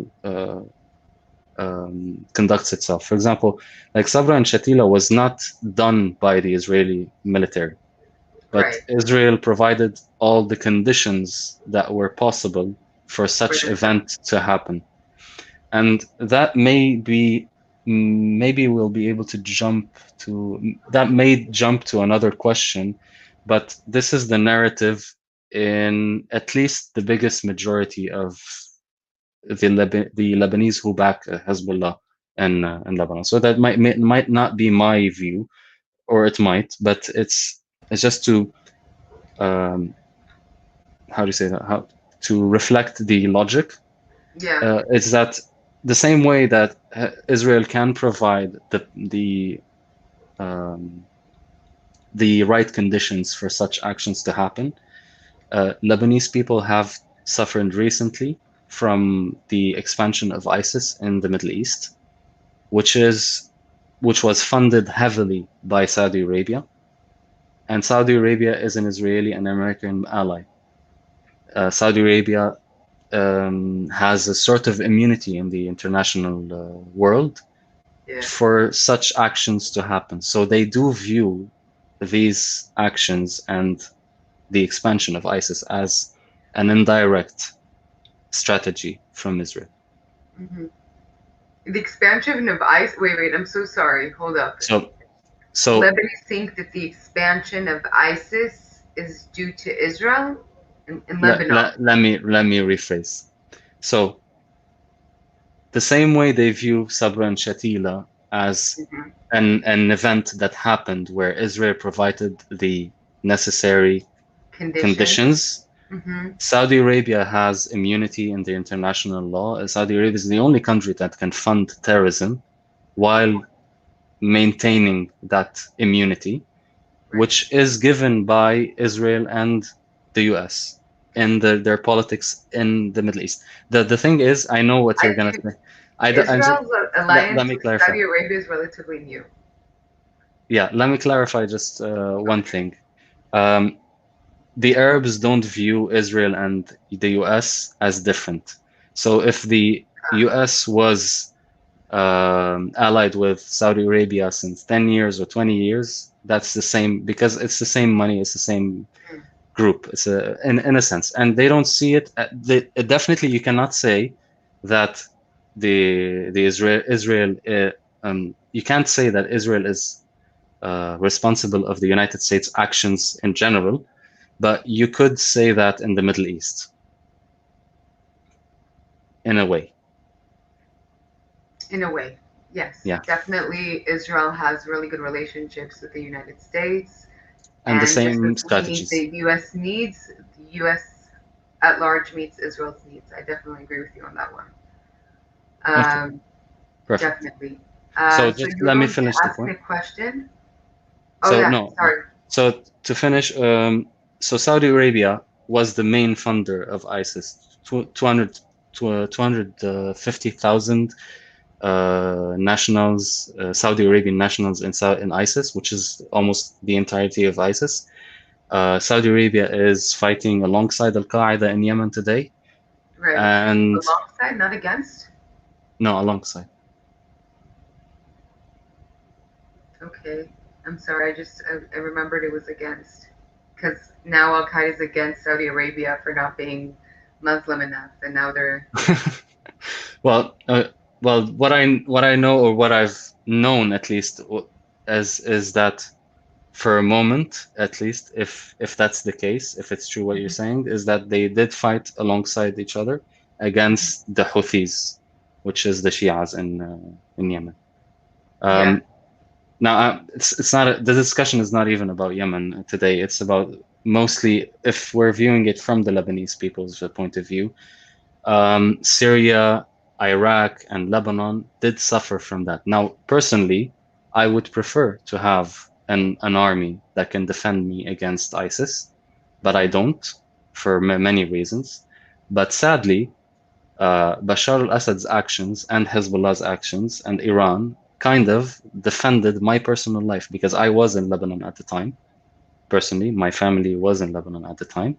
Hmm. And the thing that kept ISIS away from me personally, and I'm just being observational and being realistic, otherwise I would be a hypocrite for not saying it, is that the actions of Bashar al-Assad and Hezbollah and Iran defended or saved my life. And that's just fact. And this doesn't mean that I'm in any way defendant of their actions. No way. But the It's people good to who be. support them, yeah, the people who defend them and the support you, support them, Hmm. have more reason to support them now than before. Because now the imminent danger was clear. Yeah. The backers of ISIS were clear, and the funders of ISIS were clear. Hmm. And that was a new form of strategy that the Arab world, or at least these countries, view uh, from the Western countries. And that was like a new dynamic of fighting. And anyways, it just doesn't reflect this idea of um, democracy and freedom for all humans, that whatever. Sorry, I got tense. It's fine. I'm enjoying learning. So I'm just looking at the time. So I really wanted you to ask the question. Number The 5. fifth. Okay. Yeah.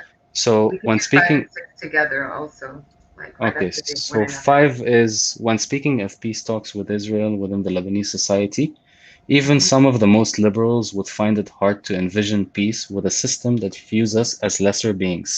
Do you Hmm. think they're right? And that's something that we viewed also in the comments on Facebook. So if there's anyone who was on Facebook and was part of the backlash towards the advertisement of this video, this question kind of was prepared also for the same reason.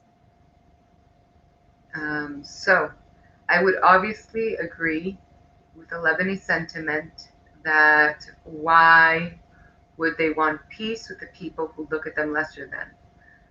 I don't, again, I could be completely biased. I don't think that Israelis think that they are better than Lebanese, because at the end of the day, most Israelis see the Lebanese society as one that is occupied.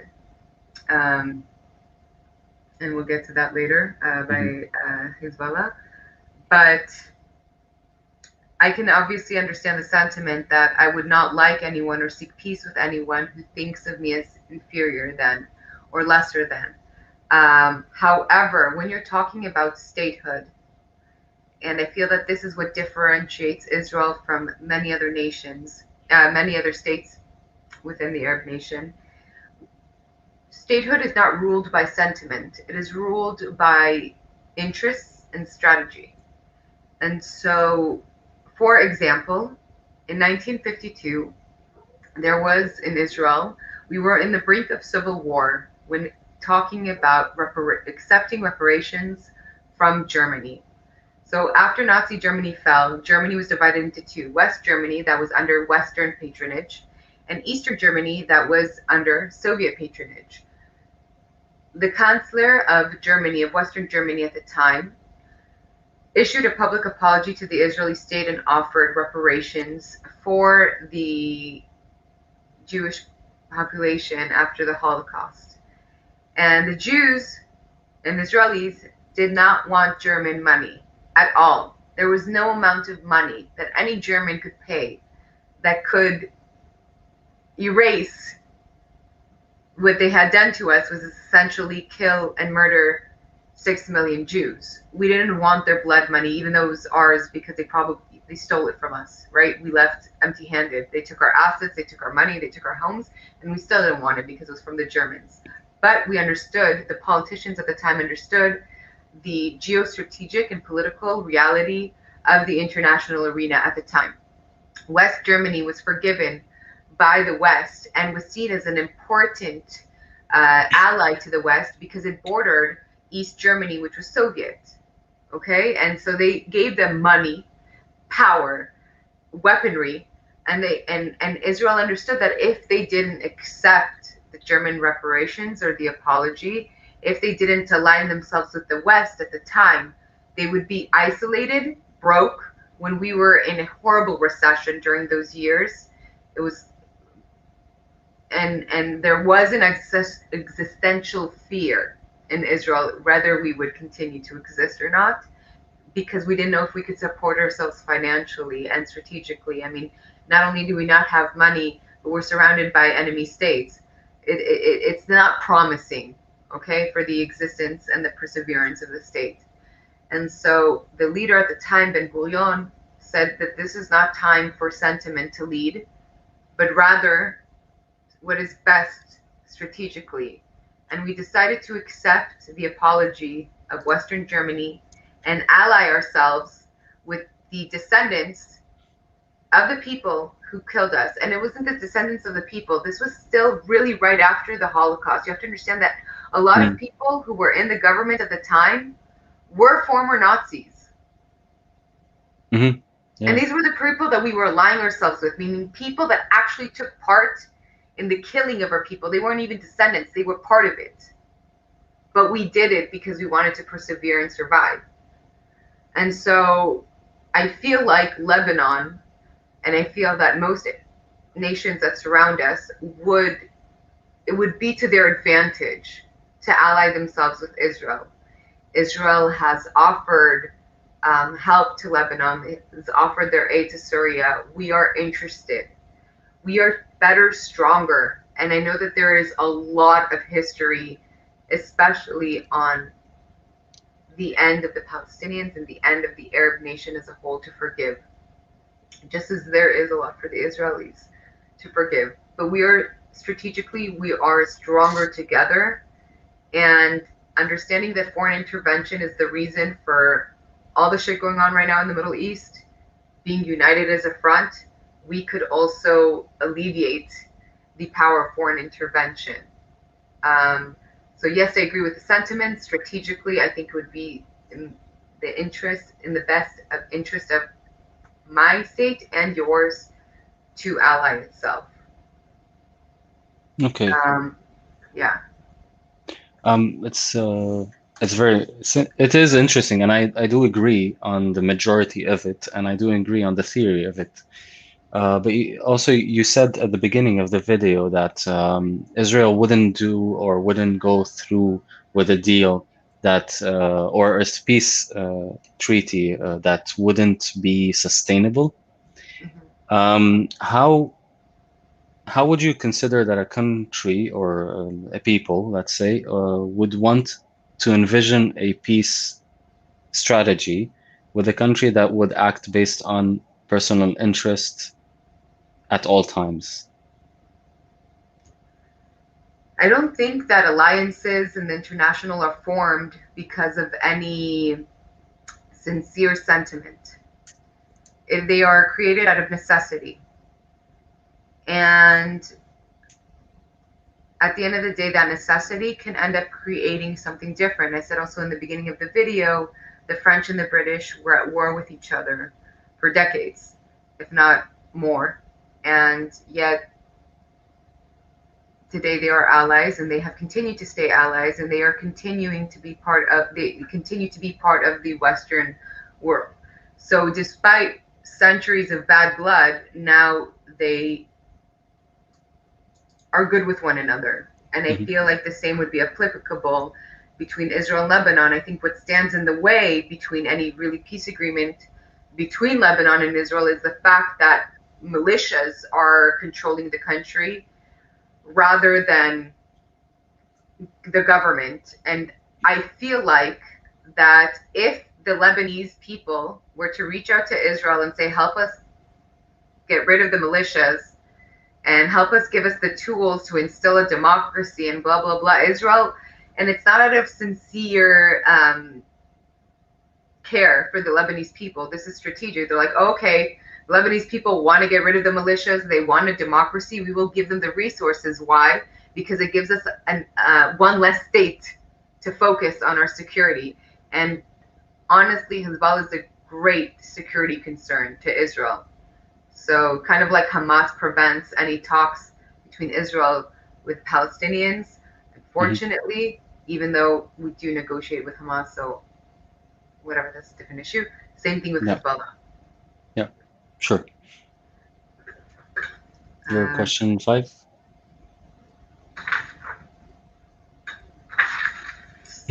um, so, we actually did talk about it when we talked about how you view yourself and your family as a Shiite, and then we talked about the fact that Israelis see Lebanese people as occupied by Under. the Hezbollah, and you kind of did answer. But if you want to kind of like, Yeah, it depends on who you ask, mm-hmm, because if and it depends when you ask, of course, because today, and especially after the explosion of 2020, there are many people, including people from the community of Hezbollah, that kind of changed their minds a bit, and at least if they didn't change their mind completely, especially during the revolution of the Lebanese people, the narrative towards Hezbollah, the freer of the people, quote unquote, started to change because when the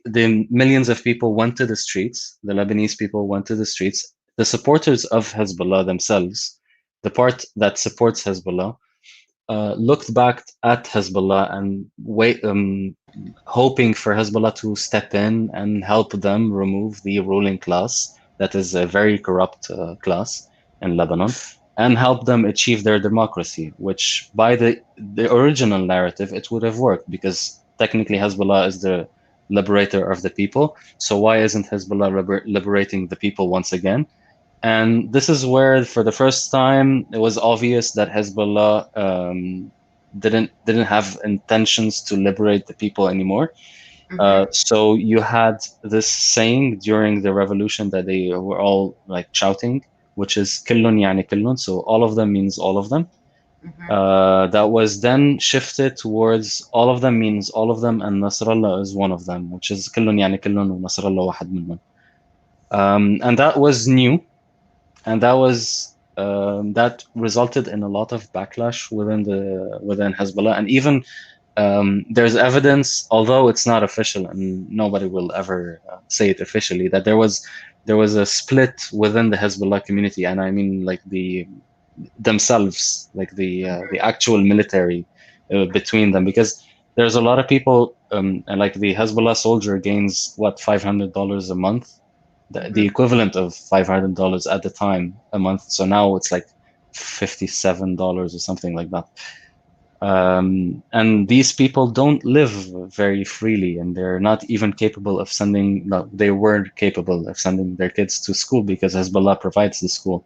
But the equivalent of that salary in Lebanon did not provide even like for a normal family to be able to send their kids to school. So they didn't live really pleasantly, or they were not really at ease. And they all are capable of critical thinking and knowing that this is a corrupt system and this is a corrupt ruling class. And so, how would Hezbollah allow them to be who they are and how they do whatever they want? So, yeah, this kind of started to change. Is it occupying an occupying force? There's always going to be a group of people, as I said before, mm-hmm, that will think of Hezbollah as the only organization for them, so the only form of structure they have. mm-hmm, So without an alternative, it's impossible, I think, for them to shift to anything else. But the vast majority of the people do think that yes, Hezbollah is an occupying force in Lebanon, or at least using terror to remain in Lebanon, which in one case they killed a journalist that was that lived at the heart of a region that is occupied by Hezbollah. He's a journalist called Lukman Slim, who was killed by Hezbollah. And of course, you have from one side the public, the big majority of the public that believes that Hezbollah killed him, and from the other side, the core supporters of Hezbollah that will always say, "Oh no, this is someone else who killed him to make Hezbollah look bad."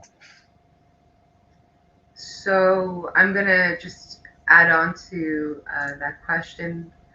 It's later ahead, but so there are people who believe or understand or whatever that they are being occupied by Hezbollah. There are others who say no, we are liberated. How about being human shields? Because Israelis see Hezbollah as an organization that hides behind civilians and conducts warfare in densely populated areas, which when we have to retaliate or when we retaliated in the past, kind of left us no choice. This is also something that, I've talked to Palestinians about regarding Hamas's conduct of warfare. Mm-hmm. However, most Palestinians that I've spoken to don't feel that they are being used as human shields. They understand the need of Hamas to work in these densely populated areas because otherwise they would just be kind of like a target, like, hey, IDF, come and shoot me. And then there would be no one fighting for them. So is that a similar sentiment that is felt in Lebanon? Are there people who do feel like that they are being used as human shields, not just against Israel, but in general? Yeah. Well, there are two sides to this. First one is there has been in Lebanon, and I'm going to talk about the areas where there was a big concentration of so a genocide of big concentration of people that were killed in a bombing or something like that. Mm-hmm. So there's the side where Israel bombed a place where there was a lot of civilians and there was no evidence of Hezbollah, and there's the side where Israel bombed a huge amount of or big amount of civilians and there was evidence of Hezbollah. And these sections are divided into two. One of them is whether the civilians knew about the existence of Hezbollah among them, and the other one is the civilians didn't know about the existence of Hezbollah in that area. So all of these have happened, and all of these there has been record of them. Does that mean that Israel is deliberately targeting civilians? I don't think Israel has a strategic benefit of that, especially if they're just civilians. Have there been any mistakes? Of course there has. Is it limited to mistakes? I don't think so, because I think that also, which is a touchy subject, but also huge bombings have happened to fend off or to send away people or terrorize people to be able to go from certain areas, which is just one thing, which is a very strategical thing on one side, and on the other side, Hezbollah rarely hides between people that are not in their own community. It's very difficult for them to do so. They operate in a very silent way, so a very hidden way. Most of the times, if you live in an area that has, like, for let's say they're making weapons there or making rockets there, most of the times you're in a Hezbollah area. It's a square, like they call it a security square, and you will be contacted by Hezbollah. They will make security like background checks on you and things like that. So most of the times, has it ever happened that Hezbollah was hiding, like for example, underneath a school where refugees had to be sent there because they're well, that was the biggest area, biggest structure in the village. Yeah, there has been these situations where the people living in these areas did not know. When it comes to and when it comes to these situations, I have no comment on that because I don't know. Like, it's not something that has to be done, and that's obvious. And when it comes to civilians that already know, I think for them, as a narrative, they consider themselves as part of Hezbollah. So them dying, they consider themselves as martyrs. And generally, as a culture, human sacrifice is considered a military strategy. So if you go back in the Islamic expansion, that was used in warfare, whether it was assassins, suicide assassins, whether it was all of that. So the idea of death, they view it differently. Therefore, shaheed for them is something else. Is this and that all of that is not my view. Obviously, it's just an observation of the situation. Okay, thank you for answering. Would you like to ask your questions? 6, yes. Yes. Um, Maybe if we yes, can ask them together, you can ask like 6, 7, and yes, 8. yeah. Okay, okay. I have 6, 7, 9 here, but I've eliminated 8. Okay. Oh, you can. Okay. So Israeli people consider that they're being held to a different standard. Mm-hmm. Lebanese people view it differently. They have witnessed Israel enjoy the freedom of illegal behavior without fear from sanctions. The Right. Lebanese people believe that if they would engage in similar actions, they would be treated differently. So in a way, it's true that Israel is being held to different standards, but from the Lebanese point of view, it's immunity from international law. What are your thoughts on it? And the 7 is I just need to clarify. This is a question that I was trying to project myself into the shoes of someone who's supporting Hezbollah to be able to ask a question that, to be fair to them, also on this platform. Why do you consider Hezbollah and Iran proxies bad? What about Saudi Arabian proxies? So, Okay. in a way, where do you stand on your alliance with Saudi Arabia? Okay, so I'll start with international law. Yes, there is a double standard that comes to Israel's benefit and to Israel's disadvantage. The benefit is we have good old US who will veto anything that is said against us, okay? Because our alliance is seen as very important in the region. However, and this is a huge however, Israel as a state has received the most UN resolutions condemning the state of Israel than any other nation in the world combined. And Israel's done some pretty bad things. But between that and being the worst country and the most evil country in the world, I find it hard to believe. And many Israelis find that hard to believe. If you take it in 2020 alone, there were 17 UN resolutions condemning Israel when there were only 6 in all the world, including Iran, Syria, and North Korea, and Myanmar, which was China? formerly known as Okay. Burma. Yeah. Okay. No, China won't get anything. It's the economic powerhouse of the world. It's golden. Look at what they're doing to the Uyghurs, and no one's saying anything. I mean, people are, but governments aren't. So Israel has seen, yeah, I've said that in 2020 alone. As of 2013, more than half of all the UN resolutions ever written since the beginning of the UN after the World War II were against Israel. And just to put this into proportion, you think that if Lebanon acted the same, it would fear more severe consequences. Yet, while Lebanon has 42 UN resolutions written that concern Lebanon, only 3 out of the 42 condemn Lebanese actions, while all the other UN resolutions concerning Lebanon concern either the Israel's occupation of southern Lebanon, so it's not condemning Lebanon, it's for Lebanon, and about the Syrian occupation in Lebanon.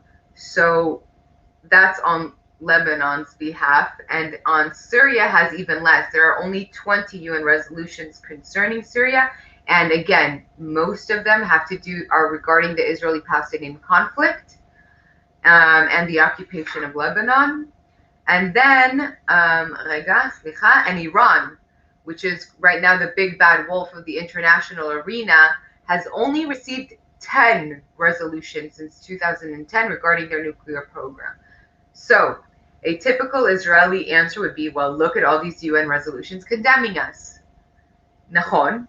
And yet we have done nothing with these UN resolutions condemning us. We have not showed up into the International Tribunal Court in The Hague, and we have America's back. So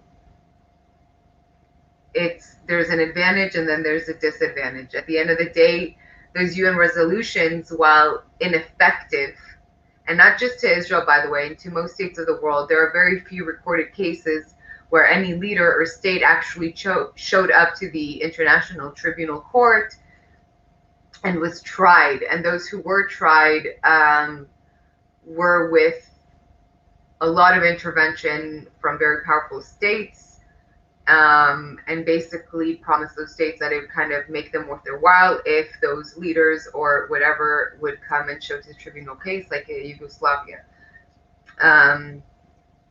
So yes, but it does tarnish Israel's reputation, and not only Israel's reputation, but the reputation of the Jews, because Israel is considered the Jewish homeland. Therefore, anything that Israel is guilty of, any other Jew living anywhere around the world is guilty of the same. So there is a double standards on, again, to our advantage and to our disadvantage. As for why we see as Iranian proxies as evil and Hezbollah as evil and not Saudi Arabia, it's very easy. Saudi Arabia right now, the case is the enemy of my enemy is my friend. So there's a Cold War going on between Iran and Saudi Arabia. And there is, since the Islamic Revolution of 1979, Iran has stated again and again that its mission is to demolish the big Satan and little Satan, which is funny because you said that the Lebanese see American and Israelis as one. So do the Iranians. They see us as one. So U.S. is the big Satan, we are the little Satan, and they are set to destroy us. Their nuclear facilities have been spoken that are aimed towards Israel. They've taken also some sort of ownership over the Palestinian cause, and today Palestinians are receiving more support from Iran than Saudi Arabia. So in every aspect, Iran is a huge threat to Israel's security. Within Israel, with the Palestinians, and bordering, right? You have a Shiite crescent that is in Lebanon, that is in Syria, and it stretches throughout the Levant and the Middle East. So obviously they are seen as evil to us when they have made it their point to say again and again that Israel is like public enemy number one, in the words of the dictator. If you've seen that movie, if you haven't, then I'm sorry you didn't get the reference. And Saudi Arabia, so their relationship started with Israel 15 years ago, and they were clandestine. These relations developed out of mutual fear for Iran. And so I think it's pretty self-explanatory. It's a strategic alliance. Saudi Arabia and the U.S. are all set on fighting against Iran, and Israel being threatened by Iranian presence throughout all its borders and within its borders because of the Palestinians and its support to the Palestinians. It doesn't seem strange at all. It would seem strange if we tried to ally ourselves with them. like with the Iranians, rather than ally ourselves with the Saudi Arabians. So Just that's to, on that. yeah, just to clarify, when I said they view that like the Lebanese people view Israel and the US as the same, I was talking about strictly within the Middle East, not in the world, not the actions of the US around the world. So definitely they don't see like the war on Vietnam as something that has to do with Israel. But when we talk about the politics between on Syria, on Lebanon, on Jordan, on Saudi Arabia and Iran, we are talking and Iraq, we are talking about the same politics, the same political strategy. Yes, if I would respond to that, but when with your for your answer about the international law, you've talked about countries that have been subject to sanctions, that have been subject to either war or something like of that sort. Although Israel has not been subject to any of that, not even the smallest form of sanction, even when it's something when we talk about discrimination or oppression of a people. Yeah. I'm sorry, I was just reading the comments about there's never been a shred of evidence that Iran has nukes. That's untrue. That is untrue, Thomas Resnick. It's just completely untrue. Please Google, it's free. And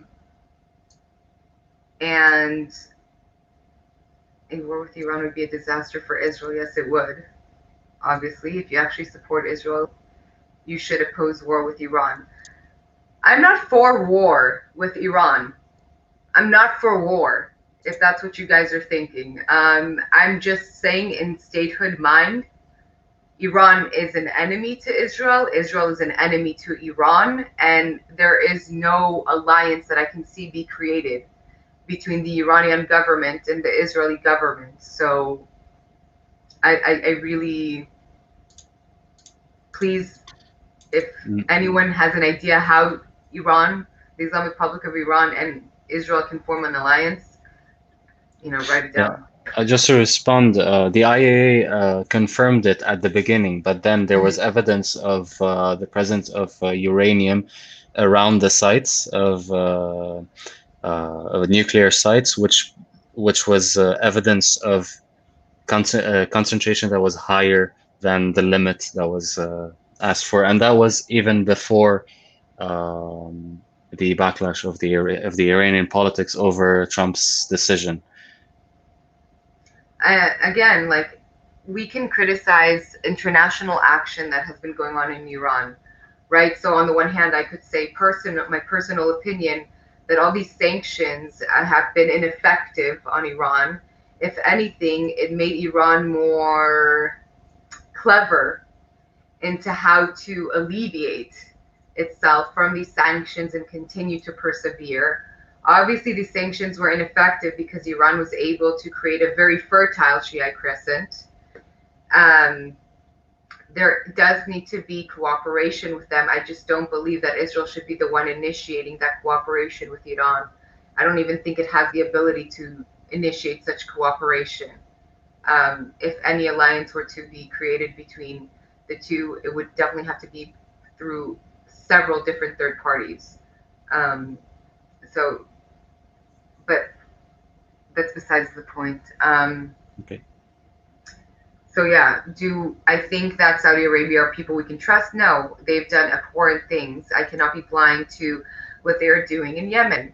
I cannot be blind to the fact that, as a woman, feminists in Saudi Arabia are oppressed. I cannot keep an eye blind to the fact that Saudi Arabia is the #1 export of Wahhabism and, of radicalism in the region, or was at the very least until a couple years ago. So I can't keep a blind eye to that, but if they are willing to work with us and protect us against the Iranian threat, then we're going to ally with them. Okay. That doesn't mean I think that they're good. And I think my last question. Oh, well, you did talk about the political mayhem.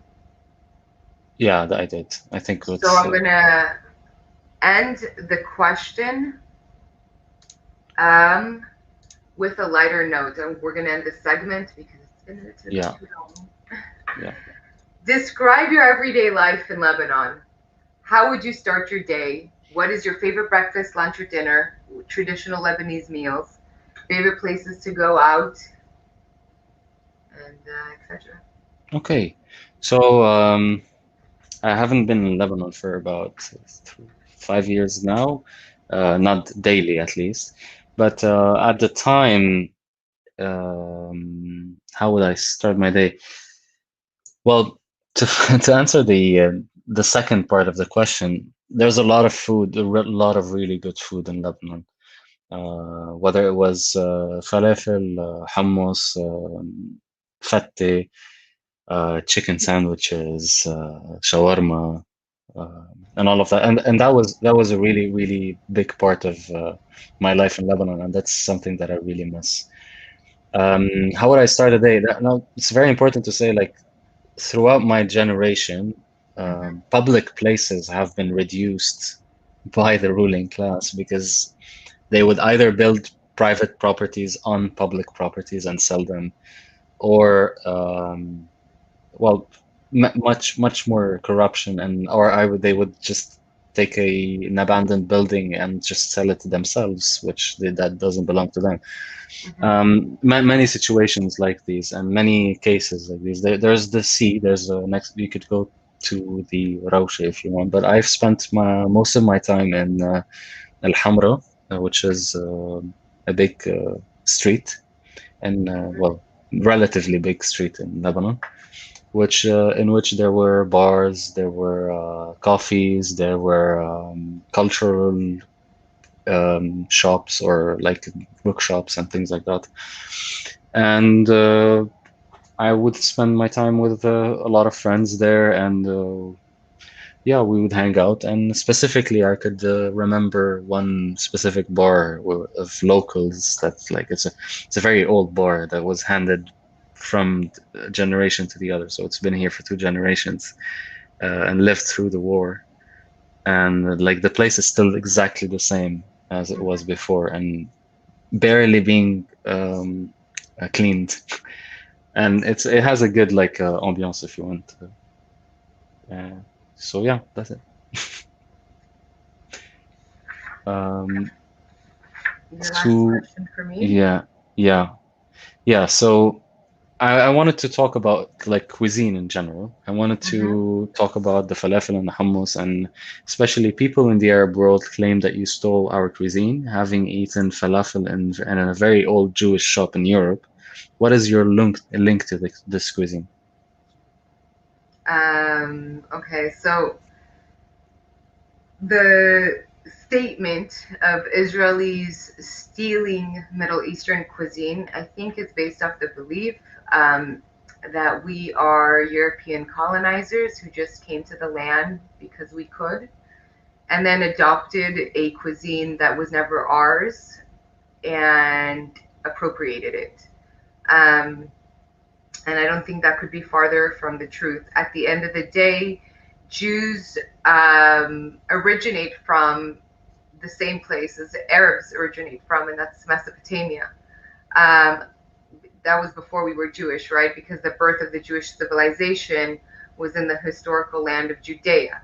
But Abraham came from Mesopotamia and to Israel, meaning that we have millennia of common history together.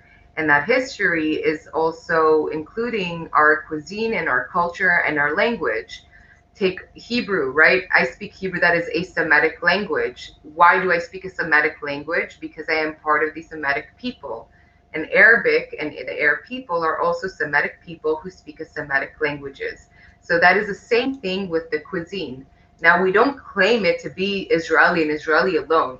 That would be appropriating and, I guess, stealing cuisine.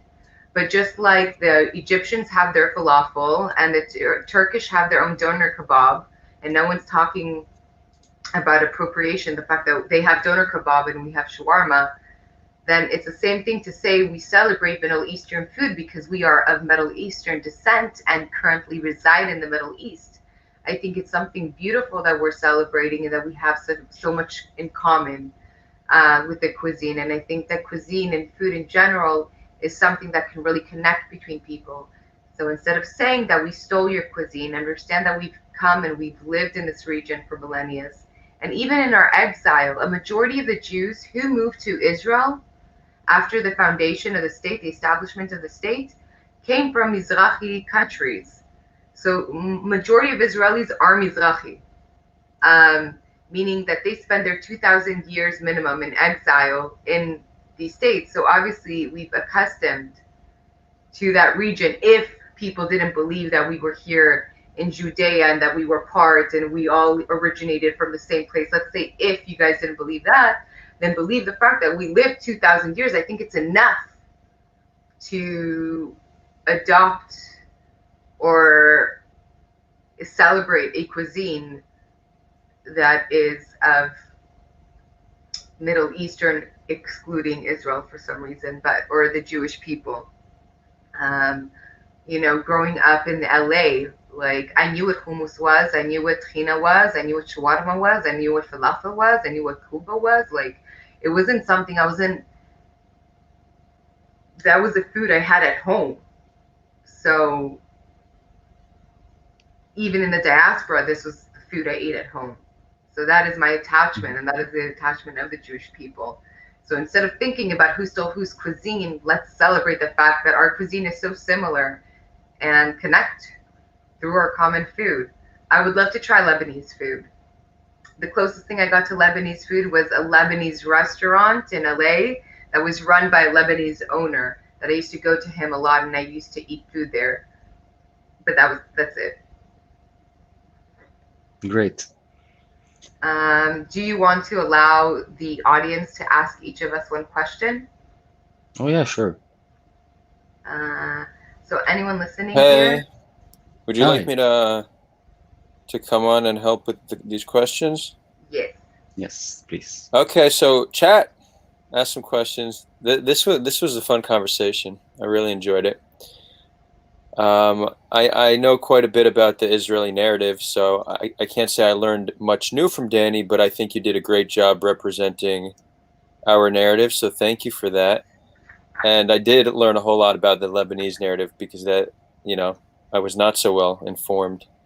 So really, both of you, I enjoyed it very much. While we get some questions coming in, maybe I'll touch on the Iran topic because I see that the chat's still fighting over it a little bit. It seems like most intelligence reports would say that Iran does not yet have nukes, but would be capable of building nukes sometime in the next few years. And it's not a radical position to take that they have an intention to build nukes, because why wouldn't they want nukes? Nukes are the single best way to create a deterrent against aggression by your enemies. So it makes sense that Iran would want nukes. And it makes just as much sense that Israel would resist them having nukes. And really, if we look at most conflict, this is what it comes down to. It's two different parties working in their best interest, their obvious best interest, yet those interests are misaligned. So a lot of peacemaking just comes down to finding a way to reconcile two different groups' misinterests, right? So obviously Iran has a reason to want to build nukes. Obviously, Israel has a reason to not want them to. The solution? Well, now we're getting into complicated territory, but obviously, finding a way to have a peaceful resolution between the two nations would likely solve that. And this concept of misaligned interest, pay attention to it because it's very relevant in Israel-Palestine. Very relevant. Of course, Jews would want to return home and create a homeland where they could be safe on their ancestral homeland. Of course they'd want that. And of course, Palestinians wouldn't be okay with that. Again, two obvious truths that both people with their different self-interest, would lead them to different conclusions, and this is where a lot of conflict comes from. That's my little tidbit. Anyways, let's get to some question.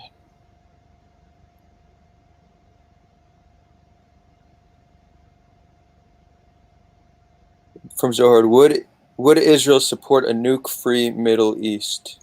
Is this just for the chat, or was this for our guests? Sorry, I should have clarified that before. Yeah, I mean, Zohar, if this is for us, I don't think Israel would ever get rid of their nukes. I mean, that's one of their greatest deterrents. So no, like that's just a straight no. I mean, someone else can feel free to chime in on that. Let's see. P-Ball, our main man P-Ball. Dani, what do you think of SJP? I believe Students for Justice in Palestine. Students for Justice in Palestine. Are you familiar with him? Yes, we talked about it in the video of Is BDS Anti-Semitic? And I talked about how the Students for Justice in Palestine's had BDS activities that not only alienated Israelis and Zionists, but also alienated Jews, and have been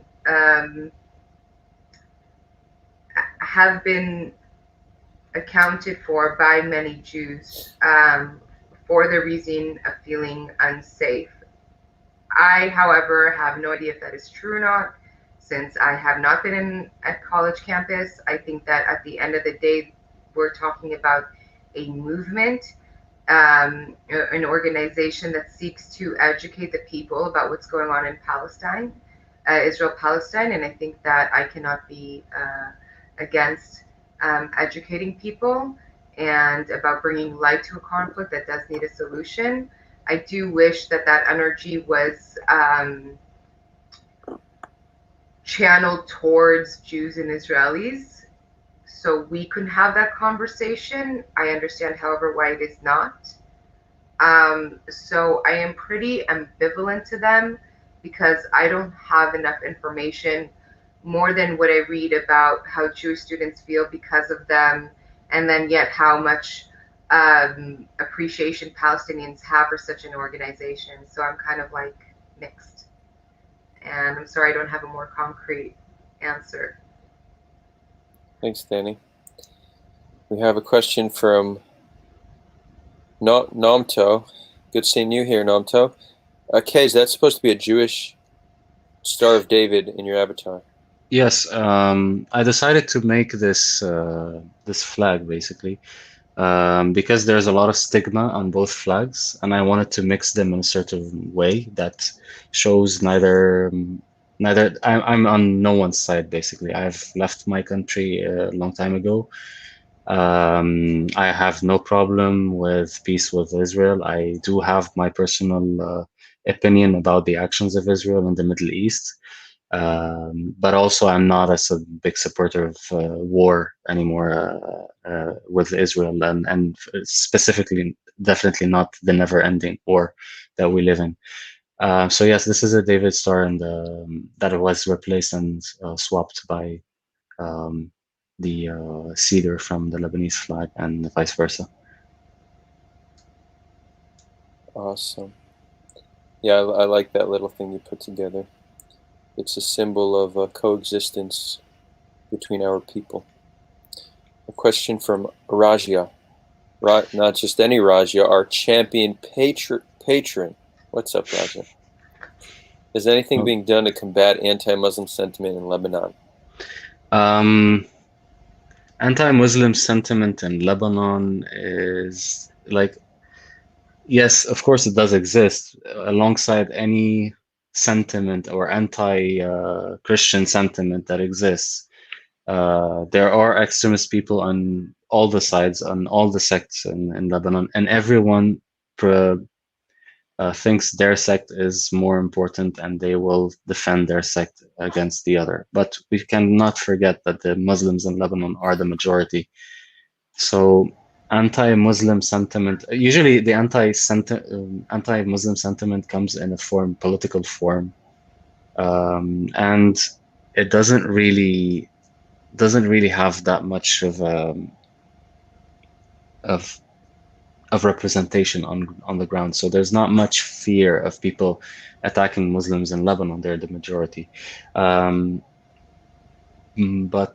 so it's not the same thing as the rest of the world, but it does exist. So for example, like in certain Christian areas, if your name is Muhammad, you can't rent, you can't buy, because specifically because the Christian community considers themselves as a minority, which is kind of true, but also considers themselves as surrounded from all areas and have little to no allies in the region. And I think there's a lot of politics that goes around in this because the division between Muslims and Christians is fairly new in Lebanon. It's a modern thing. Thank you. We got one more. Hey, Bisan Jasser, thanks for the question. Yes. Does Kay believe that there is a difference between the Lebanese and Palestinian people? That's a very vague question also. Does the narrative consider that the Lebanese and the Palestinian people are different? Well, I've said that in this session at the beginning, is that the Arabs view themselves as one big family. Is it the case today? I've lived in Lebanon for 23 years. I've met 5 Palestinians, and I've met little to no other forms of Arabs from the world, because specifically Lebanon has been isolated from the rest of the Arab world due to war. So nobody went to Lebanon because of that war.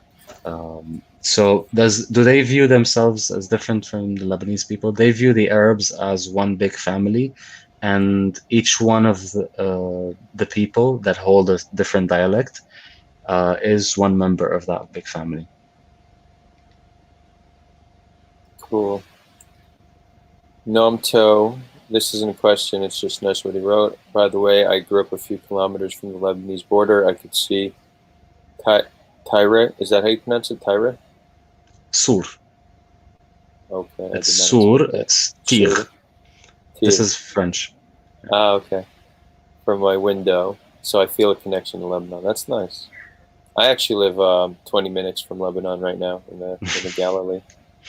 Haven't visited yet. Hopefully one day. Inshallah. Great. That's it. There are some other new questions, but I kind of feel like we've gotten past the nukes. We're gonna have an after party in the Discord. Dani, I know you can't make it. No, I'm sorry. Okay, fine. Tom's asking. We're gonna do one more new question, and then we're gonna go to the after party. Okay. Okay. Thomas is saying, I have a question. Let's say Iran was building nukes. Why shouldn't they be able to have them, considering they were invaded twice in the 20th century and had their government overthrown in 1954? Okay, so why shouldn't they be able to have them?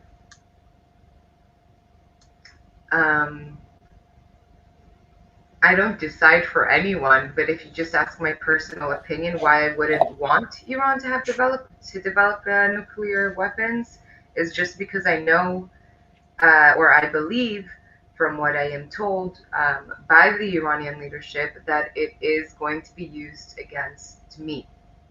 And yes, Israel has, it's never confirmed nuclear weapons, but we've never blatantly made statements that it is used against any one person. So I feel like if Iran were to have done it low key, no one would have said anything. But Iran did it and used.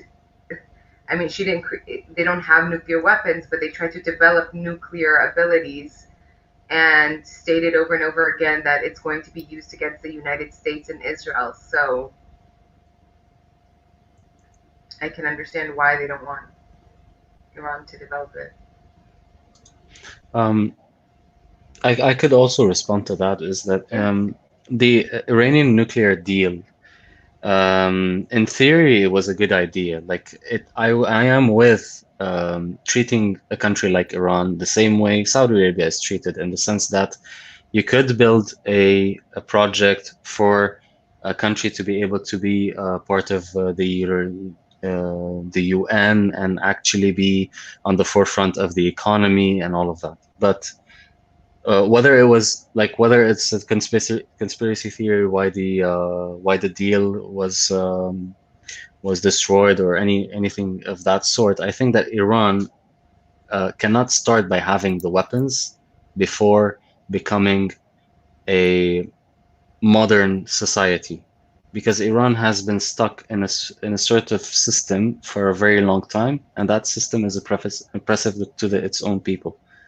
And I understand that, uh, and I can understand if we can have the same strategy with Saudi Arabia, I think that should be applied to Iran.